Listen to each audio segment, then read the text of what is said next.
ಸ್ಪರ್ಧಾರ್ಥಿಗಳಿಗೆ ಮತ್ತೊಮ್ಮೆ ಜೀವಶಾಸ್ತ್ರದ ತರಗತಿಗೆ ತಮ್ಮೆಲ್ಲರಿಗೂ ಕೂಡ ಅದರದ ಒಂದು ಸ್ವಾಗತವನ್ನು ಕೋರ್ತಾ ಇದ್ದೇನೆ.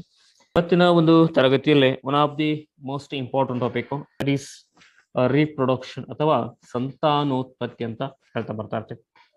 ಫಸ್ಟ್ ಆಫ್ ಆಲ್ ನೋಡಿ, ಇಲ್ಲಿ ರೀಪ್ರೊಡಕ್ಷನ್ ಅಂತ ಬಂತ ಅಂದಾಗ ಅಥವಾ ಸಂತಾನೋತ್ಪತ್ತಿ ಅಂತಂದ್ರೆ ಏನಾಗಿದೆ ಸ್ನೇಹಿತರ?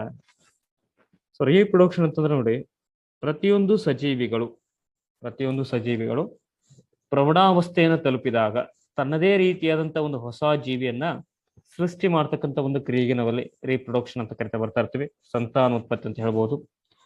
ಸೊ ಇದರಲ್ಲಿ ಸ್ನೇಹಿತರೆ ಎರಡು ರೀತಿಯಾಗಿರ್ತಕ್ಕಂಥ ಒಂದು ಸಂತಾನೋತ್ಪತ್ತಿಯನ್ನ ನೋಡ್ತಾ ಬರ್ತಾ ಇರ್ತೀವಿ. ಒಂದು ಲೈಂಗಿಕ ಸಂತಾನೋತ್ಪತ್ತಿ ಅಂತ ಹೇಳ್ತಾ ಇರ್ತೀವಿ, ದಟ್ ಈಸ್ ಎಸೆಕ್ಸುವಲ್ ರೀಪ್ರೊಡಕ್ಷನ್ ಅಂತ ಕರಿತಾ ಬರ್ತಾ ಇರ್ತೀವಿ. ಮತ್ತೊಂದು ಲೈಂಗಿಕ ಸಂತಾನೋತ್ಪತ್ತಿ, ದಟ್ ಈಸ್ ಸೆಕ್ಸುವಲ್ ರೀಪ್ರೊಡಕ್ಷನ್ ಅಂತ ಹೇಳ್ತಾ ಬರ್ತಾ ಇರ್ತೀವಿ. ಒಟ್ಟು ಎರಡು ರೀತಿಯಾಗಿರ್ತಕ್ಕಂಥ ಒಂದು ಸಂತಾನೋತ್ಪತ್ತಿಯನ್ನು ನೋಡ್ತಾ ಬರ್ತಾ ಇರ್ತೀವಿ. ಒಂದು ಅಲೈಂಗಿಕ, ಮತ್ತೊಂದು ಲೈಂಗಿಕ ರೀತಿಯಾಗಿರ್ತಕ್ಕಂಥ ಸಂತಾನೋತ್ಪತ್ತಿ. ಹಾಗಾದ್ರೆ ಅಲೈಂಗಿಕ ಸಂತಾನೋತ್ಪತ್ತಿ ಅಂತಂದ್ರೇನು, ಲೈಂಗಿಕ ಸಂತಾನೋತ್ಪತ್ತಿ ಅಂತಂದ್ರೆ ಏನಿದೆ? ಲೈಂಗಿಕ ರೀತಿಯಾಗಿರ್ತಕ್ಕಂಥ ಸಂತಾನೋತ್ಪತ್ತಿ ಅಂತ ಬಂದಾಗ ಸಿಂಪಲ್ ಆಗಿದೆ, the process of fusion of male and female gametes, that process we call the sexual reproduction ಅಂತ ಹೇಳ್ತಾ ಇರ್ತೀವಿ. The process of fusion of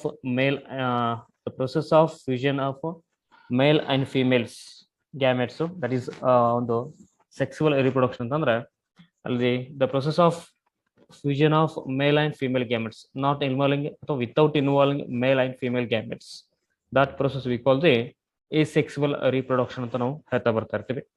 ಗಂಡು ಲಿಂಗಾಣುಗಳು ಮತ್ತು ಹೆಣ್ಣು ಲಿಂಗಾಣುಗಳು ಒಳಗೊಂಡು ನಡೀತಕ್ಕಂಥ ವಿಧಾನಕ್ಕೆ ಲೈಂಗಿಕ ರೀತಿಯಾಗಿರ್ತಕ್ಕಂಥ ಸಂತಾನೋತ್ಪತ್ತಿ ಅಂತ ಹೇಳ್ತಾ ಇರ್ತೀವಿ. ಗಂಡು ಲಿಂಗಾಣುಗಳು ಹೆಣ್ಣು ಲಿಂಗಾಣುಗಳು ಒಳಗೊಳ್ಳದೇನೆ ನಡೀತಕ್ಕಂಥ ಒಂದು ಕ್ರಿಯೆಗೆ ಅಲ್ಲಿ ಅಲೈಂಗಿಕ ಸಂತಾನೋತ್ಪತ್ತಿ ಅಂತ ಹೇಳ್ತಾ ಬರ್ತಾ ಇರ್ತೀವಿ ಸ್ನೇಹಿತರೆ. ಹಾಗಾದ್ರೆ ನೋಡಿ, ಈ ಅಲೈಂಗಿಕ ಸಂತಾನೋತ್ಪತ್ತಿಯಲ್ಲಿ ಮತ್ತೆ ಒಂದು 5 ವಿಧಗಳು ಬರ್ತಾ ಇರ್ತವೆ. ಇದ್ರ ಬಗ್ಗೆ ಕೂಡ ನಿಮಗೆ ಪ್ರಶ್ನೆ ಕೇಳಿದಾನ. ಒಂದು ಫಿಷನ್ ಅಂತ ಬರ್ತಾ ಇದ್ರಿ, ದಟ್ ಈಸ್ ವಿದಳನ ಅಂತ ಹೇಳ್ತಾ ಇರ್ತೀವಿ. ಮತ್ತೊಂದು ತುಂಡಾಗುವಿಕೆ ಅಂತ ಬರ್ತಾ ಇದೆ, ದಟ್ ಈಸ್ ಇದು ನಾವು ಫ್ರಾಗ್ಮೆಂಟೇಶನ್ ಅಂತ ಹೇಳ್ತಾ ಇರ್ತೀವಿ. ಸೊ ಮತ್ತೊಂದು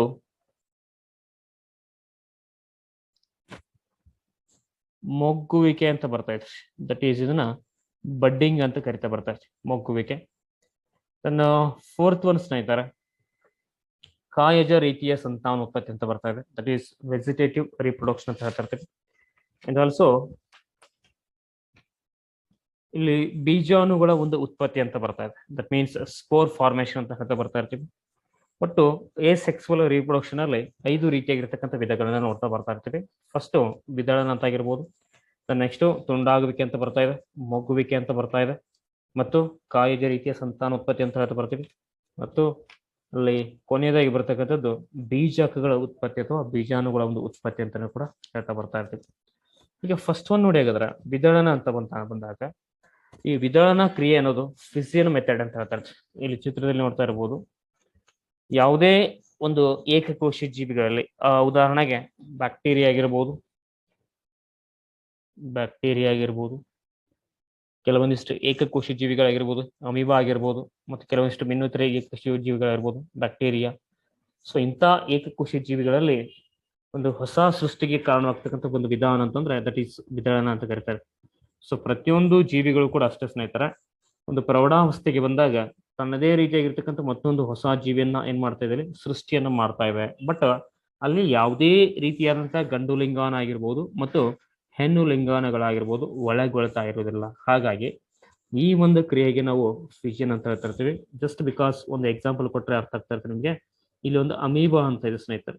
ಈ ಅಮೀಬಾ ಒಂದು ಪ್ರೌಢಾವಸ್ಥೆಗೆ ಬಂದಾಗ ಸ್ವಲ್ಪ ಮಟ್ಟಿಗೆ ಬೆಳೀತಾ ಬರ್ತಾ ಇದ್ದಾರೆ. ಬೆಳೀತಾ ಬಂದು ಇಲ್ಲಿ 2 ಅಮೀಬಾಗಳಾಗಿ ವಿದಳನ ಆಗ್ತಾ ಇದೆ. ಮೊದಲಿನ ಇತ್ತು ನೋಡಿ, ಒಂದೇ ಅಮೀಬಾ ಇತ್ತು, ಬಟ್ ಬೆಳವಣಿಗೆಯನ್ನು ಕಾಣ್ತಾ ಬಂದ್ಮೇಲೆ ಅವೇ ಒಂದು ಅಮೀಬಾ ಏನಾಗಿದೆ, 2ಆಗಿ ಡಿವೈಡ್ ಆಗಿದೆ.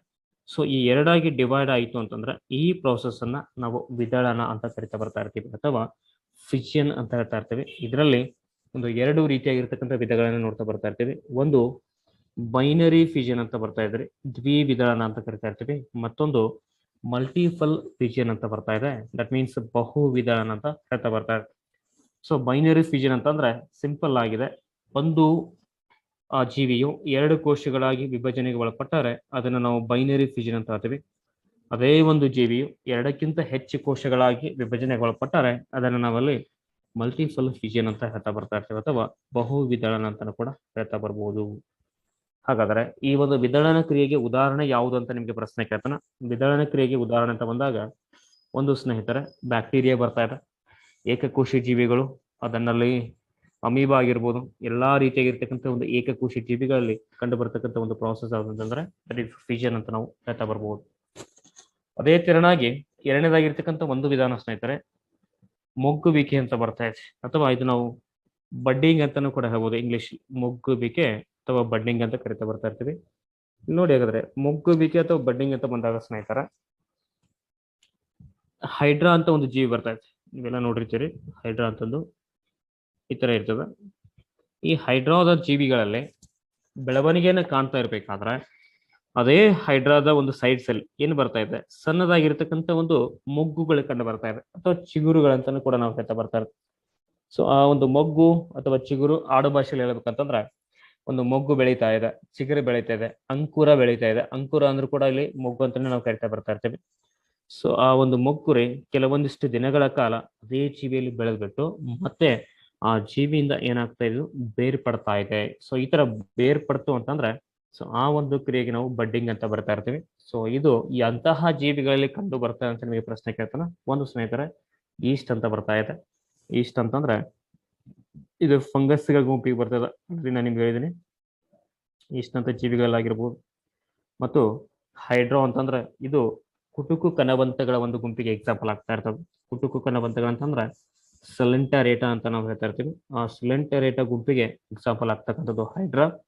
ಈಸ್ಟ್ ಅಂತ ಜೀವಿಗಳಲ್ಲಿ ಮತ್ತು ಹೈಡ್ರಾದಂತ ಜೀವಿಗಳಲ್ಲಿ ಕಂಡು ಬರ್ತಕ್ಕಂಥ ಒಂದು ವಿಧಾನ ದಟ್ ಈಸ್ ಬಡ್ಡಿಂಗ್ ಅಂತ ಹೇಳಬಹುದು. ಅದೇ ತೆರನಾಗಿ ಸ್ನೇಹಿತರೆ ಫ್ರಾಗ್ಮೆಂಟೇಶನ್ ಅಂತ ಬರ್ತಾ ಇದೆ.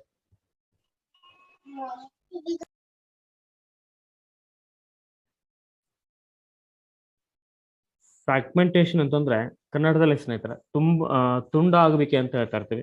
ತುಂಡಾಗುವಿಕೆ ಅಂತಂದ್ರೆ ಯಾವುದೇ ಜೀವಿಯ ದೇಹದ ಒಂದು ಭಾಗ ತನ್ನಷ್ಟಕ್ಕೆ ತಾನೇ ಕತ್ತರಿಸಿದರೆ ಅಥವಾ ತುಂಡಾದರೆ ಆ ಕತ್ತರಿಸಿರತಕ್ಕಂಥ ಒಂದು ಭಾಗ ತುಂಡಾದಂತ ಒಂದು ಭಾಗ ಮತ್ತೆ ಹೊಸ ರೀತಿಯಾಗಿರ್ತಕ್ಕಂಥ ಒಂದು ಜೀವಿಯಾಗಿ ಬೆಳವಣಿಗೆಯನ್ನು ಕಾಣ್ತು ಅಂತಂದ್ರೆ ಅಂತ ಒಂದು ವಿಧಾನಕ್ಕೆ ನಾವಲ್ಲಿ ತುಂಡಾಗುವಿಕೆ ಅಂತ ಕರಿತಾ ಇರ್ತೀವಿ. ಉದಾಹರಣೆಗೆ ಸ್ಪೈರೋಗೈರಾ ಅಂತ ಬರ್ತಾ ಇದ್ರಿ. ಸ್ಪೈರೋಗೈರಾ ಅನ್ನೋದು ಒಂಥರ ಏನಿದು ಶೈವಲ ಅಂತ ಹೇಳ್ತಾರೆ. ಎಂತ ಶೈವಲ?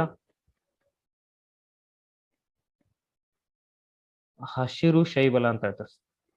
ಈ ಹಸಿರು ಶೈವಲ ಇಲ್ಲಿ ಇರ್ತಕ್ಕಂಥದ್ದು ನಾವು ಸ್ಪೈರೋಗೈರಾ ಅಂತ ಹೇಳ್ತಾ ಇರ್ತೀವಿ. ಈ ಸ್ಪೈರೋಗೈರಾ ಸ್ನೇಹಿತರ ಅದರ ಭಾಗಗಳು ತುಂಡಾಯ್ತು ಅಂತಂದ್ರೆ ಈ ತರ ಕಟ್ಟಾಯ್ತು ಅಂತಂದ್ರೆ ಸೊ ಕಟ್ಟಾದಂತ ಭಾಗಗಳು ತುಂಡಾದಂತ ಭಾಗಗಳು ಮತ್ತೆ ಹೊಸದಾಗಿ ಏನಾಗ್ತಾ ಇರ್ತವೆ ಅಲ್ಲಿ ಬೆಳವಣಿಗೆಯನ್ನು ಕಾಣ್ತಾ ಇದೆ. ತುಂಡಾಯ್ತು ಕಟ್ಟಾಯ್ತು ಅಂತ ಅಂದ್ಬಿಟ್ಟು ಅಲ್ಲಿ ಯಾವುದೇ ಬೇಜಾರನ್ನು ಕೂಡ ಅದು ಮಾಡ್ಕೊಳಂಗಿಲ್ಲ. ನನಗೆ ಮತ್ತೆ ಬೆಳೀತಕ್ಕಂಥ ಒಂದು ಶಕ್ತಿ ಇದೆ ಅಂತಂದ್ಬಿಟ್ಟು ಹೊಸದಾಗಿ ಬೆಳವಣಿಗೆಯನ್ನು ಕಾಣ್ತಾ ಇದೆ. ಸೊ ಈ ತರ ಹೊಸದಾಗಿ ಬೆಳೀತಾ ಇತ್ತು ಅಂತಂದ್ರೆ ಆ ಪ್ರೋಸೆಸ್ಗೆ ನಾವಲ್ಲಿ ತುಂಡಾಗಬೇಕು ಅಂತ ಕರಿತಾ ಬರ್ತಾ ಇರ್ತೀವಿ.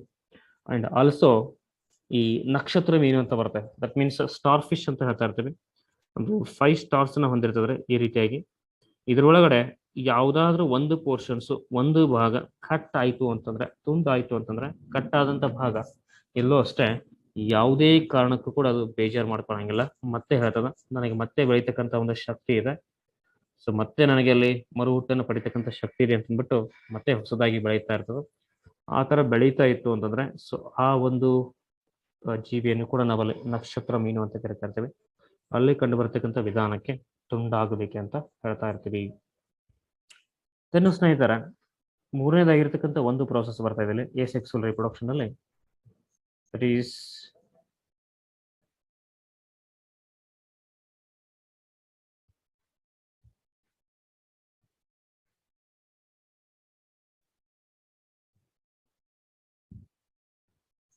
ಬೀಜಾಣುಗಳ ಉತ್ಪತ್ತಿ ಅಂತ ಕರಿತಾ ಇರ್ತೀವಿ. ನಾಲ್ಕನೇದಾಗಿರ್ತಕ್ಕಂಥದ್ದು ಬೀಜಾಣುಗಳ ಉತ್ಪತ್ತಿ ಅಥವಾ ಸ್ಪೋರ್ ಫಾರ್ಮೇಶನ್ ಅಂತ ಹೇಳ್ತಾ ಇರ್ತಾರೆ. ಇಲ್ಲಿ ಈ ಸ್ಪೋರ್ ಫಾರ್ಮೇಶನ್ಸ್ ಅಥವಾ ಬೀಜಾಣುಗಳ ಉತ್ಪತ್ತಿ ಅನ್ನೋದು ಎಂತ ಜೀವಿಗಳಲ್ಲಿ ಕಂಡು ಬರ್ತದೆ ಅಂತಂದ್ರೆ ಕೆಲವೊಂದಿಷ್ಟು ಈ ಫಂಗಸ್ಗಳ ಗುಂಪಿಗೆ ಬರ್ತಕ್ಕಂಥ ಜೀವಿ. ಫಂಗಸ್ ಅಂತಂದ್ರೆ ಆ ಒಂದು ಅಣಬೆ ಆಗಿರ್ಬೋದ್ರಿ. ಉದಾಹರಣೆಗೆ ಮಶ್ರೂಮ್ ನೀವು ನೋಡ್ತಾ ಇರ್ತೀರಿ, ಮೇಲ್ಗಡೆ ಒಂಥರ ಅಂಬ್ರೆಲಾ ಲೈಕ್ ಸ್ಟ್ರಕ್ಚರ್ ಇರ್ತದೆ. ಅಂಬ್ರೆಲಾ ಲೈಕ್ ಅಂತಂದ್ರೆ ಒಂಥರ ಕೊಡೆ ಆಕಾರದ ರಚನೆ ಅಂತ ಹೇಳ್ತಾ ಇರ್ತೀವಿ. ಆ ಅದರಲ್ಲಿ ಸಣ್ಣದಾಗಿರ್ತಕ್ಕಂಥ ಏನ್ ಕಂಡು ಬರ್ತಾವ ಅಂತಂದ್ರೆ ಸ್ನೇಹಿತರೆ ಬೀಜಕಗಳು ಕಂಡು ಬರ್ತಾ ಇರ್ತವೆ. ಬೀಜಕಗಳು ಅಂತಂದ್ರೆ ಸ್ಪೋರ್ಸ್ ಅಂತ ಹೇಳ್ತಾ ಇರ್ತೀವಿ. ಆ ಸ್ಪೋರ್ಸ್ಗಳು ವಿಶಿಷ್ಟವಾಗಿರ್ತಕ್ಕಂಥ ಒಂದು ಜೀವಕೋಶಗಳನ್ನ ಹೊಂದಿರ್ತಾವ.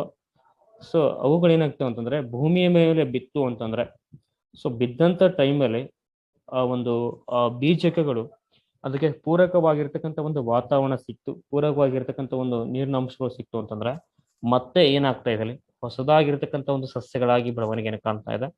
ಆತರ ಹೊಸದಾಗಿರ್ತಕ್ಕಂಥ ಸಸ್ಯಗಳಾಗಿ ಬೆಳವಣಿಗೆಯನ್ನು ಕಾಣ್ತು ಅಂತಂದ್ರೆ ಹೊಸದಾಗಿರ್ತಕ್ಕಂಥ ಜೀವಿಗಳಾಗಿ ಬೆಳವಣಿಗೆಯನ್ನು ಕಾಣ್ತು ಅಂತಂದ್ರೆ ಅಂತ ಒಂದು ವಿಧಾನಕ್ಕೆ ನಾವು ಸ್ನೇಹಿತರ ಬೀಜಾಣುಗಳ ಉತ್ಪತ್ತಿ ಅಂತ ಹೇಳ್ತಾ ಬರ್ತಾ ಇರ್ತೀವಿ, ಅಥವಾ ಸ್ಪೋರ್ ಫಾರ್ಮೇಶನ್ ಅಂತಾನು ಕೂಡ ಹೇಳಬಹುದು. ನೋಡಿ, ಶಿಲೀಂಧ್ರಗಳ ರೀತಿಯ ಜೀವಿಗಳಲ್ಲಿ ಬೀಜಕಗಳಿದ್ದು ಒಣಗಿದಾಗ ಮಣ್ಣಿನಲ್ಲಿ ಕೂಡ್ಕೊಂಡ್ಬಿಟ್ಟು ತೇವಾಂಶ ಭರಿತವಂತ ವಾತಾವರಣ ಸಿಕ್ಕರೆ ಪುನಃ ಏನಾಗ್ತದೆ, ಬೆಳವಣಿಗೆಯನ್ನು ಕಾಣ್ತಾ ಇದೆ. ಉದಾಹರಣೆ ಅಂತ ಬಂದಾಗ ಸ್ನೇಹಿತರೆ ದಟ್ ಈಸ್ ಅನಬೆ ಅಂತ ಕರಿತಾ ಬರ್ತಾ ಇರ್ತದೆ. ಈಗ ಬ್ರೆಡ್ ಮೌಲ್ಡ್ ನೋಡ್ತಾರೆ, ಬ್ರೆಡ್ ಮೌಲ್ಡ್ ಮೇಡ್ ರೈಸೋಪೋಸ್ ಅಂತ ಬರ್ತದೆ, ಅದ್ರ ಮೇಲ್ಗಡೆ ಹೈಪೇಗಳಂತ ಕಂಡು ಬರ್ತಾರೆ. ಸೊ ಕಡ್ಡಿ ಬದಲಾಗಿ ಕೆಲವೊಂದಿಷ್ಟು ಚಿಕ್ಕದಾಗಿರ್ತಕ್ಕಂಥ ಒಂದು ಈ ಸ್ಪೋರ್ಸ್ಗಳು ಕಂಡು ಬರ್ತಾ ಇರ್ತವೆ.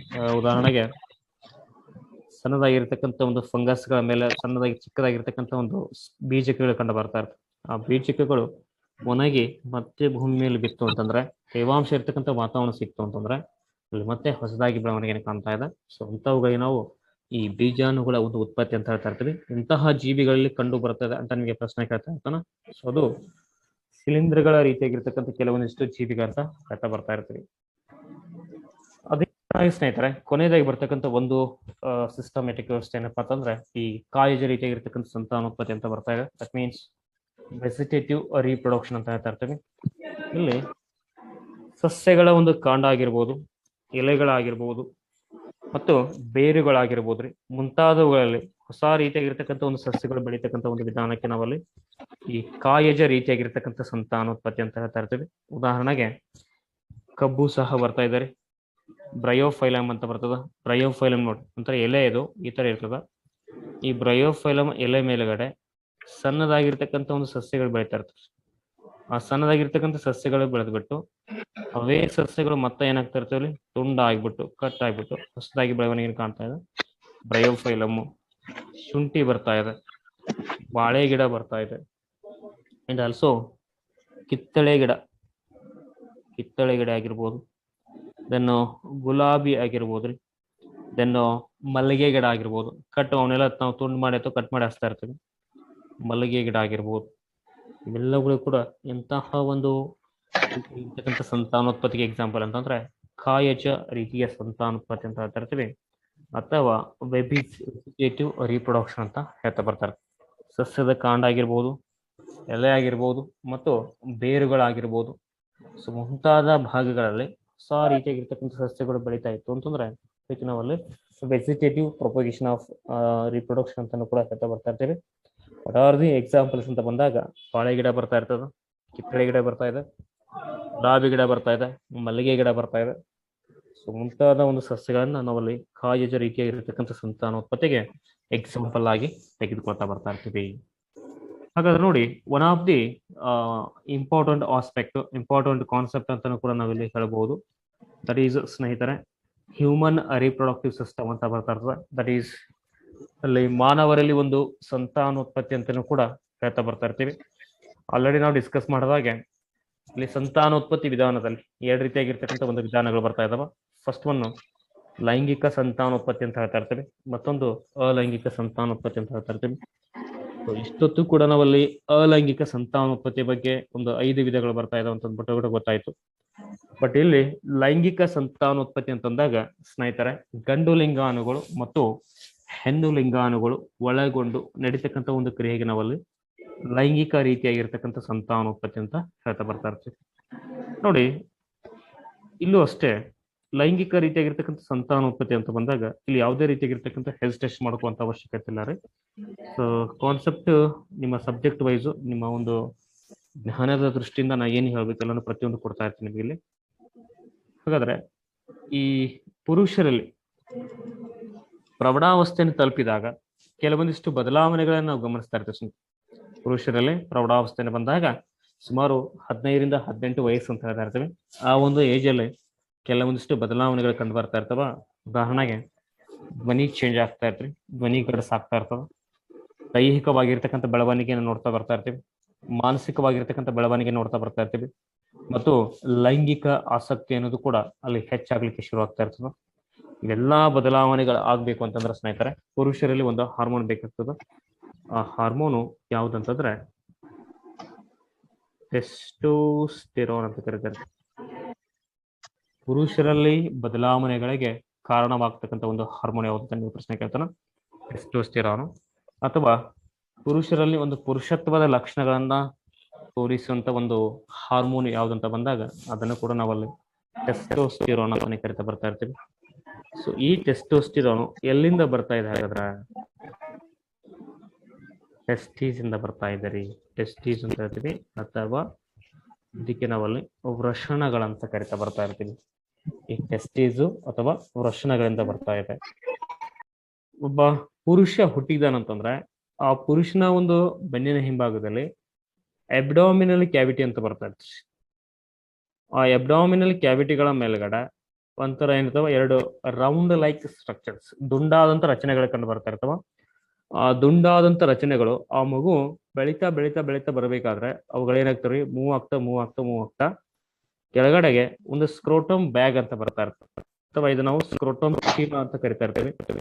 ಈ ಒಂದು ದುಂಡಾದಂತ ರಚನೆಗಳು ಆ ಸ್ಕ್ರೋಟಮ್ನ ಬ್ಯಾಗ್ ಅಥವಾ ಸ್ಕ್ರೋಟಮ್ ಚೀಲದಲ್ಲಿ ಬಂದ್ಬಿಟ್ಟು ಏನಾಗ್ತವೆ, ಮಿಂಗಲ್ ಆಗ್ತಾ ಇರ್ತವೆ. ಇಲ್ಲಿ ಇದಕ್ಕೆ ನಾವು ಅಬ್ಡಾಮಿನಲ್ ಕ್ಯಾವಿಟಿ ಅಂತ ಹೇಳ್ತಾ ಇರ್ತೀವಿ. ಸೊ ದೆನ್ ಅವುಗಳು ಏನಾಗ್ತಾ ಇರ್ತಾರೆ, ಮೂವ್ ಆಗ್ತಾ ಬಂದು ಕೆಳಗಡೆ ಒಂದು ಸ್ಕ್ರೋಟಮ್ ಬ್ಯಾಗ್ ಅಂತ ಕಂಡು ಬರ್ತಾ ಇದೆ. ಸ್ಕ್ರೋಟಮ್ ಬ್ಯಾಗ್ದಲ್ಲಿ ಈ ಒಂದು ಸ್ಕ್ರೋಟಮ್ ಬ್ಯಾಗಿಗೆ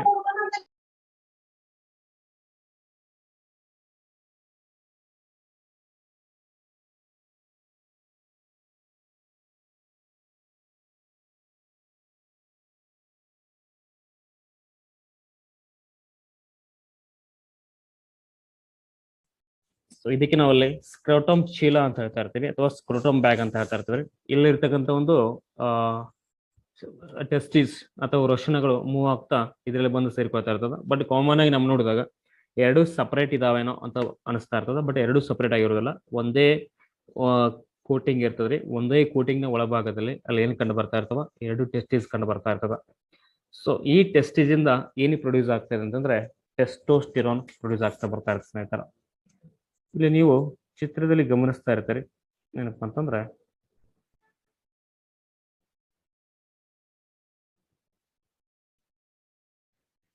ಇಲ್ಲಿದೆ ನೋಡಿ, ಒಂದು ಮೇಲ್ ರೀಪ್ರೊಡಕ್ಟಿವ್ ಆರ್ಗನ್ ಅಂತ ಕರಿತಾ ಬರ್ತಾ ಇರ್ತೀವಿ ಇದಕ್ಕೆ. ಸೊ ಮೇಲ್ ರೀಪ್ರೊಡಕ್ಟಿವ್ ಆರ್ಗನ್ ಅಲ್ಲಿ ಕಂಡು ಬರ್ತಕ್ಕಂಥ ಒಂದು ಅಂಗಗಳಂತ ಬಂದಾಗ ಯಾವ್ಯಾವ ಬರ್ತಾ ಇರ್ತವೆ, ಇವೆರಡನ್ನ ನಾವಲ್ಲಿ ಸ್ನೇಹಿತರೆ, ಇದು ಮೂಡ್ತಾ ಇಲ್ಲ ಜಸ್ಟ್ ಇಲ್ಲಿ, ಇವೆರಡನ್ನ ಈ ಕಡೆ ಒಂದಿದೆ ಈ ಕಡೆ ಒಂದಿದೆ, ದಟ್ ಈಸ್ ಟೆಸ್ಟೀಸ್ ಅಂತ ಕರಿತಾ ಇರ್ತೀವಿ, ವೃಷಣಗಳಂತ ಕರಿತಾ ಇರ್ತೀವಿ.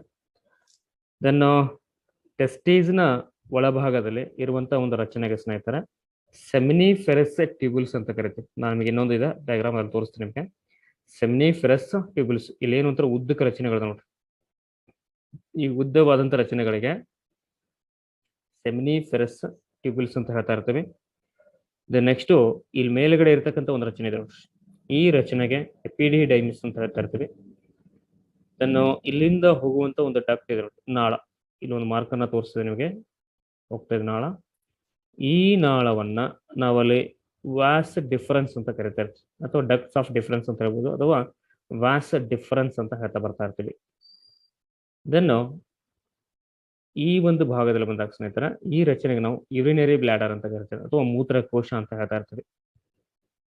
ದೆನ್ ಇಲ್ಲಿ ಇದೆ ನೋಡ್ರಿ, ಒಂಥರ ಅಲ್ಲೆಲ್ಲ ಸ್ವಲ್ಪ ಗ್ಯಾಪ್ಸ್ ಇದಾವ, ಓಪನ್ ಆಗಿದೆ, ಇದಕ್ಕೆ ನಾವು ಸೆಮಿನಲ್ ವೆಸಿಕಲ್ ಅಂತ ಕರಿತೀವಿ. ಸೆಮಿನಲ್ ವೆಸಿಕಲ್ ಅಂತ ಹೇಳ್ತಾ ಇರ್ತೀವಿ. ದೆನ್ ಇಲ್ಲಿ ಇದೆ ನೋಡಿ ಸ್ನೇಹಿತರೆ, ಒಂಥರ ಆ ಕಡೆ ಈ ಕಡೆ ಕಿವಿ ತರ ಅಗಲಗಾಗಿದೆ, ಈ ಭಾಗವನ್ನ ಪ್ರೋಸ್ಟೇಟ್ ಗ್ಲ್ಯಾಂಡ್ ಅಂತ ಹೇಳ್ತಾ ಇರ್ತೀವಿ.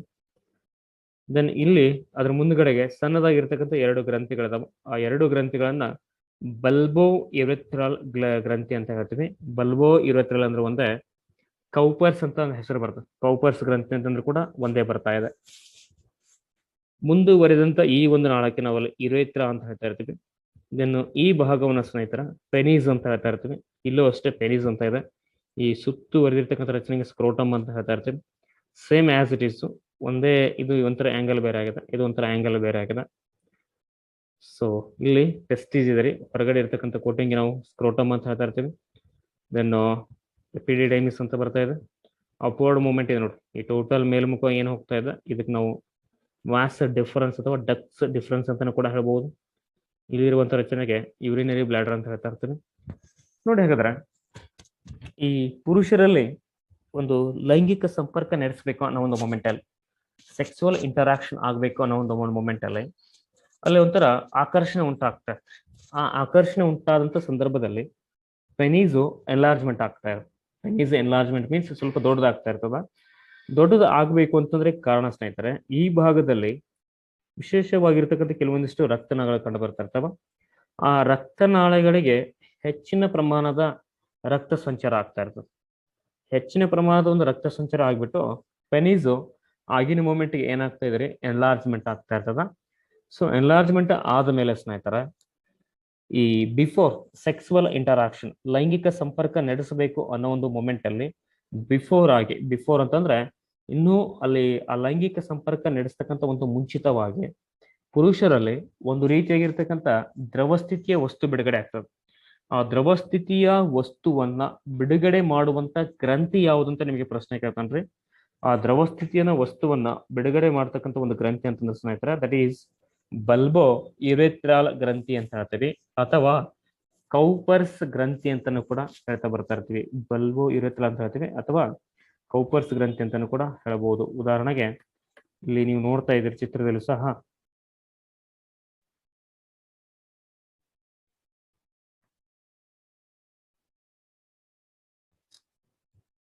ಇಲ್ಲಿ ಇರ್ತಕ್ಕಂಥದ್ದು ಈ ಕಡೆ ಸ್ಮಾಲ್ ಚಿಕ್ಕದಾಗಿ. ಸೊ ಇದನ್ನ ನಾವು ಬಲ್ಬೋ ಯುರೆಥ್ರಲ್ ಗ್ರಂಥಿ ಬಿಫೋರ್ ಸೆಕ್ಸುವಲ್ ಇಂಟರಾಕ್ಷನ್ ಆಗ್ಬೇಕಾದ್ರೆ ಅಲ್ಲಿ ಬಿಡುಗಡೆ ಮಾಡ್ತಕ್ಕಂಥ ಒಂದು ಗ್ರಂಥಿ ಅಂತ ಹೇಳ್ಬೋದು. ಅದ್ರ ಕೆಲಸ ನೋಡಿ, ಆ ಫ್ಲೂಯಿಡ್ ಸಬ್ಸ್ಟೆನ್ಸ್ ಏನ್ ಕೆಲಸ ಮಾಡ್ತಾ ಇದೆ ಅಂತಂದ್ರೆ, ಲೈಂಗಿಕ ಸಂಪರ್ಕದ ಸಮಯದಲ್ಲಿ ಉಂಟಾಗ್ತಕ್ಕಂಥ ಒಂದು ಘರ್ಷಣೆ ಅಂತ ಕರೀತಾರೆ, ಫ್ರಿಕ್ಷನ್. ಆ ಫ್ರಿಕ್ಷನ್ ಅನ್ನ ತಡಿತಕ್ಕಂಥ ಕೆಲಸವನ್ನ ಯಾವ್ದು ಮಾಡ್ತಾ ಇದ್ರಿ, ಈ ಒಂದು ಫ್ಲೂಯಿಡ್ ಸಬ್ಸ್ಟೆನ್ಸ್ ಮಾಡ್ತಾ ಇದೆ ಅಂತ ಹೇಳ್ತಾ ಇರ್ತೀವಿ. ಅಂಡ್ ಆಲ್ಸೋ ಸೆಕ್ಸುವಲ್ ಇಂಟರಾಕ್ಷನ್ ಆಗ್ತಕ್ಕಂಥ ಸಂದರ್ಭದಲ್ಲಿ ಪುರುಷರಿಂದ ಸ್ಪರ್ಮ್ಗಳು ಪ್ರೊಡ್ಯೂಸ್ ಆಗ್ಲಿಕ್ಕೆ ಶುರು ಆಗ್ತವೆ. ಸ್ಪರ್ಮ್ ಅಂತಂದ್ರೆ ಕನ್ನಡದಲ್ಲಿ ವೀರ್ಯಾಣು ಅಂತ ಕರೀತಾರೆ. ಸ್ಪರ್ಮ್ಗಳು ಪ್ರೊಡ್ಯೂಸ್ ಆಗ್ತಕ್ಕಂಥ ಒಂದು ಕ್ರಿಯೆಗೆ ಸ್ನೇಹಿತರ ಸ್ಪರ್ಮ್ಯಾಟೋ ಜೆನಿಸಿಸ್ ಅಂತ ಕರೀತಾರೆ. ಸ್ಪರ್ಮ್ಯಾಟೋ ಜೆನಿಸಿಸ್. ಅದೇ ನಾವು ಮಹಿಳೆಯಲ್ಲಿ ಬಂದಾಗ ಎಗ್ಸ್ ಪ್ರೊಡ್ಯೂಸ್ ಆಗ್ತಾ ಇದೆ. ಸೊ ಎಗ್ಸ್ ಪ್ರೊಡ್ಯೂಸ್ ಆಗೋದನ್ನ ನಾವಲ್ಲಿ ಓ ಜೆನಿಸಿಸ್ ಅಂತ ಕರಿತಾ ಬರ್ತಾ ಇರ್ತೀವಿ. ಓ ಜೆನಿಸಿಸ್ ಅಂತ ಹೇಳ್ತಾ ಬರ್ತಾ ಇರ್ತೀವಿ.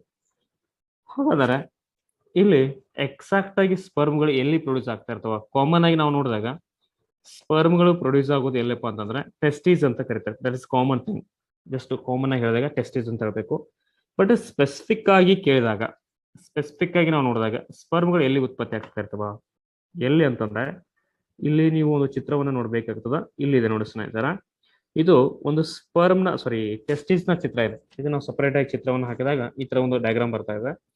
ಇದ್ರ ಒಳಗಡೆ ಕಂಪಾರ್ಟ್ಮೆಂಟ್ ಇದಾವೆ ಸರ್. ಇಲ್ಲಿ ಕಂಪಾರ್ಟ್ಮೆಂಟ್ ಕಾಣಿಸ್ತಿದೆ ಒಂಥರ ಗುಂಪು ಗುಂಪು ಆಗಿರ್ತಕ್ಕಂಥ ರಚನೆ ಇದಾವೆ. ಆ ಗುಂಪು ಗುಂಪಾದಂಥ ರಚನೆಗೆ ನಾವಲ್ಲಿ ಸೆಮಿನಿಫೆರಸ್ ಟ್ಯೂಬ್ಯೂಲ್ಸ್ ಅಂತ ಕರಿತಾ ಇರ್ತೀವಿ, ಅಥವಾ ಕನ್ನಡದಲ್ಲಿ ಸೆಮಿನಿಫೆರಸ್ ನಾಳಗಳಂತ ಕರಿತಾ ಇರ್ತೀವಿ. ಸೆಮಿನಿಫೆರಸ್ ನಾಳಗಳಂತ ಕರಿತಾ ಇರ್ತೀವಿ. ಈ ಸೆಮಿನಿಫೆರಸ್ ನಾಳಗಳಿಂದ ಏನು ಪ್ರೊಡ್ಯೂಸ್ ಆಗ್ತದೆ ಅಂತಂದ್ರೆ ಸ್ಪರ್ಮ್ಗಳು ಪ್ರೊಡ್ಯೂಸ್ ಆಗ್ತವ, ವೀರ್ಯಾಣುಗಳು ಉತ್ಪತ್ತಿ ಆಗ್ತಾ ಇರ್ತವ. ಆ ಉತ್ಪತ್ತಿ ಆಗಿರ್ತಕ್ಕಂಥ ವೀರ್ಯಾಣುಗಳು ಒಂದು ನಾಳಗಳ ಮೂಲಕ, ಡಕ್ಟ್ ನ ಮೂಲಕ ಏನಾಗ್ಬೇಕದು ಮೂವ್ ಆಗ್ತಾ ಇರ್ತದ. ಆ ಮೂವ್ ಆಗ್ತಕ್ಕಂಥ ಡಕ್ಟ್ ಅಂತಂದ್ರೆ ದಟ್ ಇಸ್ ಒಂದು ಕಾಮನ್ ಪೈಪ್ ತರ ಇರ್ತಕ್ಕಂಥ ಒಂದು ವಸ್ತು ರೀ. ಆ ಪೈಪ್ ರೀತಿಯಾಗಿರ್ತಕ್ಕಂಥ ವಸ್ತುಗಳಿಂದ ಎಲ್ಲಾ ಸ್ಪರ್ಮ್ಗಳು ಮೂವ್ ಆಗ್ತಾ ಮುಂದಕ್ಕೆ ಹೋಗ್ತಾ ಇರ್ತದ. ಬಟ್ ಆ ಒಂದು ಪೈಪ್ ಲೈಕ್ ಸಬ್ಸ್ಟೆನ್ಸ್ ಅಂತಂದ್ರೆ ನಾವು ಎಪಿಡಿಡೈಮಿಸ್ ಅಂತ ಕರಿತಾ ಬರ್ತಾ ಇರ್ತೀವಿ. ಇದರ ಮೂಲಕ ಆ ಒಂದು ಸ್ಪರ್ಮ್ಗಳು ಈ ತರ ಮೂವ್ ಆಗ್ತಾ ಎಲ್ಲಿ ಹೋಗ್ತಾ ಇದೆ, ವ್ಯಾಸ್ ಡಿಫ್ರೆನ್ಶಿಯಾಗಿ ಹೋಗ್ತಾ ಇದೆ. ನನ್ನ ವ್ಯಾಸ್ ಡಿಫ್ರೆನ್ಶಿಯಾದ ಮೂಲಕ ಎಲ್ಲಿಗೆ ಬರ್ತಾ ಇದೆ ಅಂತಂದ್ರೆ ಸ್ನೇಹಿತರ, ಇಲ್ಲಿ ಪ್ರೊಡ್ಯೂಸ್ ಆಗಿರ್ತಕ್ಕಂಥ ಸ್ಪರ್ಮ್ಗಳು ಇದರ ಮೂಲಕ ಮೂವ್ ಆಗ್ತಾ ಈ ಯುರಿನರಿ ಬ್ಲಾಡರಿಗೆ ಬರ್ತಾ ಇದೆ. ನೋಡಿ, ಜಸ್ಟ್ ಒಂದು ಇಂಟ್ರೆಸ್ಟಿಂಗ್ ಫ್ಯಾಕ್ಟ್ ಏನಪ್ಪಾ ಅಂತಂದ್ರೆ, ಯುರಿನರಿ ಬ್ಲಾಡರ್ಗೂ ಮೂತ್ರ ಹೊರಗಡೆ ಹೋಗಬೇಕಾದ್ರು ಮತ್ತು ಇಲ್ಲಿ ಬಿಡುಗಡೆಗೊಂಡಿರ್ತಕ್ಕಂಥ ಸ್ಪರ್ಮ್ಗಳು ಹೊರಗಡೆ ಹೋಗಬೇಕಾದ್ರು ಒಂದೇ ಕಾಮನ್ ಆದಂತ ಪ್ಯಾಸಸ್ ಇದೆ. ಒಂದೇ ದಾರಿಯ ಮೂಲಕದ ಹೊರಗಡೆ ಹೋಗಬೇಕು. ಆ ಒಂದೇ ದಾರಿ ಅಂತ ಬಂದಾಗ ಯಾವ್ದಾಗಿದೆ ಅಂತಂದ್ರೆ ಇಲ್ಲಿ ಯುರೇತ್ರ ಅಂತ ನಾವು ಹೇಳ್ತಾ ಇರ್ತೀವಿ. ಆ ಯುರೇತ್ರದ ಮೂಲಕನೇ ಸ್ಪರ್ಮ್ಗಳು ಕೂಡ ಹೊರಗಡೆ ಹೋಗಬೇಕು ಮತ್ತು ಅಲ್ಲಿರುವಂತ ಒಂದು ಯುರಿನ್ ಸ್ಟೋರ್ ಆಯ್ತು ಅಂತಂದ್ರೆ ಆ ಯುರಿನ್ ಸಹ ಅದೇ ಒಂದು ಪಾತ್ವೇದಿಂದ ಹೊರಗಡೆ ಹೋಗ್ತಾ ಇರ್ತದ. ಜೊತೆಗೆ ಸ್ನೇಹಿತರಲ್ಲಿ ಸ್ಪರ್ಮ್ಗಳು ಪ್ರೊಡ್ಯೂಸ್ ಆಗ್ಬೇಕಂತಂದ್ರೆ ಸ್ಪರ್ಮ್ಗಳು ಉತ್ಪತ್ತಿ ಆಗ್ಬೇಕಾದ್ರೆ ಟೆಂಪರೇಚರ್ ಹೆಚ್ಚಿರಬೇಕು ಕಡಿಮೆ ಇರಬೇಕು. ಆ ಸ್ಪರ್ಮ್ಸ್ಗಳು ಪ್ರೊಡಕ್ಷನ್ ಆಗ್ಬೇಕಾದ್ರೆ ಯಾವಾಗಲೂ ಕೂಡ ಟೆಂಪರೇಚರ್ ಕಡಿಮೆ ಇರಬೇಕು. ಅದು ಎಷ್ಟಪ್ಪ ಅಂತಂದ್ರೆ 2 ರಿಂದ 2.5 ಡಿಗ್ರಿ ಸೆಲ್ಸಿಯಸ್ ಕಡಿಮೆ ಇರಬೇಕು. ಆ 2 ರಿಂದ 2.5 ಡಿಗ್ರಿ ಸೆಲ್ಸಿಯಸ್ ಕಡಿಮೆ ಇರತಕ್ಕಂತ ಒಂದು ಭಾಗ ಯಾವ್ದಾಗಿದೆ ಹಾಗಾದ್ರೆ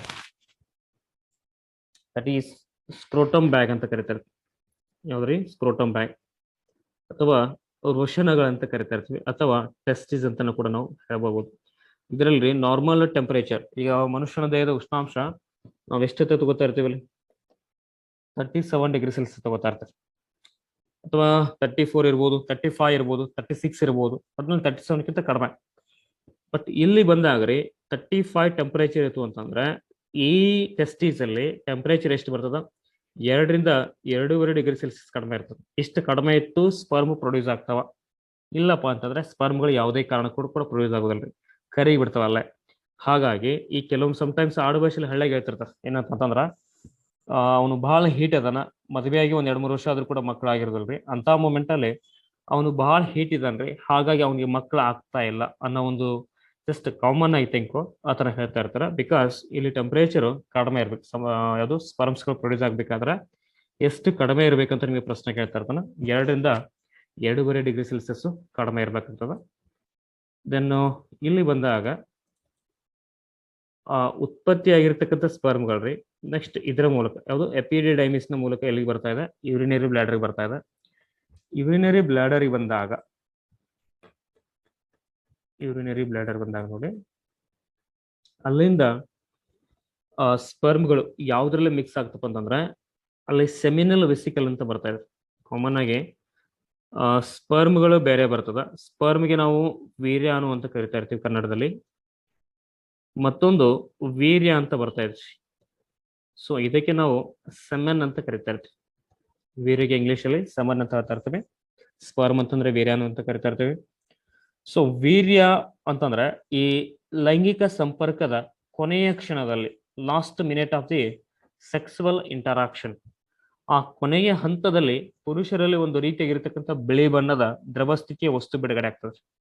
ಆ ಬಿಳಿ ಬಣ್ಣದ ದ್ರವರೂಪದ ವಸ್ತುವನ್ನ ನಾವು ಏನಂತ ಕರಿತೀವಿ ಅಂತಂದ್ರೆ ವೀರ್ಯ ಅಂತ ಹೇಳ್ತಾ ಇರ್ತೀವಿ ಅಥವಾ ಸಮನ್ ಅಂತ ಕರಿತಾ ಇರ್ತೀವಿ. ಈ ಸಮನ್ ಅಥವಾ ವೀರ್ಯ ಎಲ್ಲಿಂದ ಬರ್ತಾ ಇದೆ? ಯಾವ ಅಂಗಗಳಿಂದ ಬಿಡುಗಡೆ ಆಗ್ತಾ ಇದೆ? ಹಾಗಾದ್ರೆ ನೋಡಿ, ವೀರ್ಯಾಣುಗಳು ಬೇರೆ, ವೀರ್ಯ ಬೇರೆ. ವೀರ್ಯಾಣುಗಳು ಉತ್ಪತ್ತಿ ಆಗೋದು ಸ್ಪರ್ಮ್ಗಳಲ್ಲಿ ಸೆಮಿನಿಫೆರಸ್ ನಾಳಗಳಲ್ಲಿ ಉತ್ಪತ್ತಿ ಆಗ್ತಾ ಇದೆ. ಬಟ್ ಈ ವೀರ್ಯ ಎಲ್ಲಿ ಉತ್ಪತ್ತಿ ಆಗ್ತಾ ಇದೆ? ಹಾಗಾದ್ರೆ ಬಿಳಿ ಬಣ್ಣದ ದ್ರವರೂಪದ ವಸ್ತು ಇದು ಎಲ್ಲಿ ಪ್ರೊಡ್ಯೂಸ್ ಆಗ್ತಾ ಇದೆ?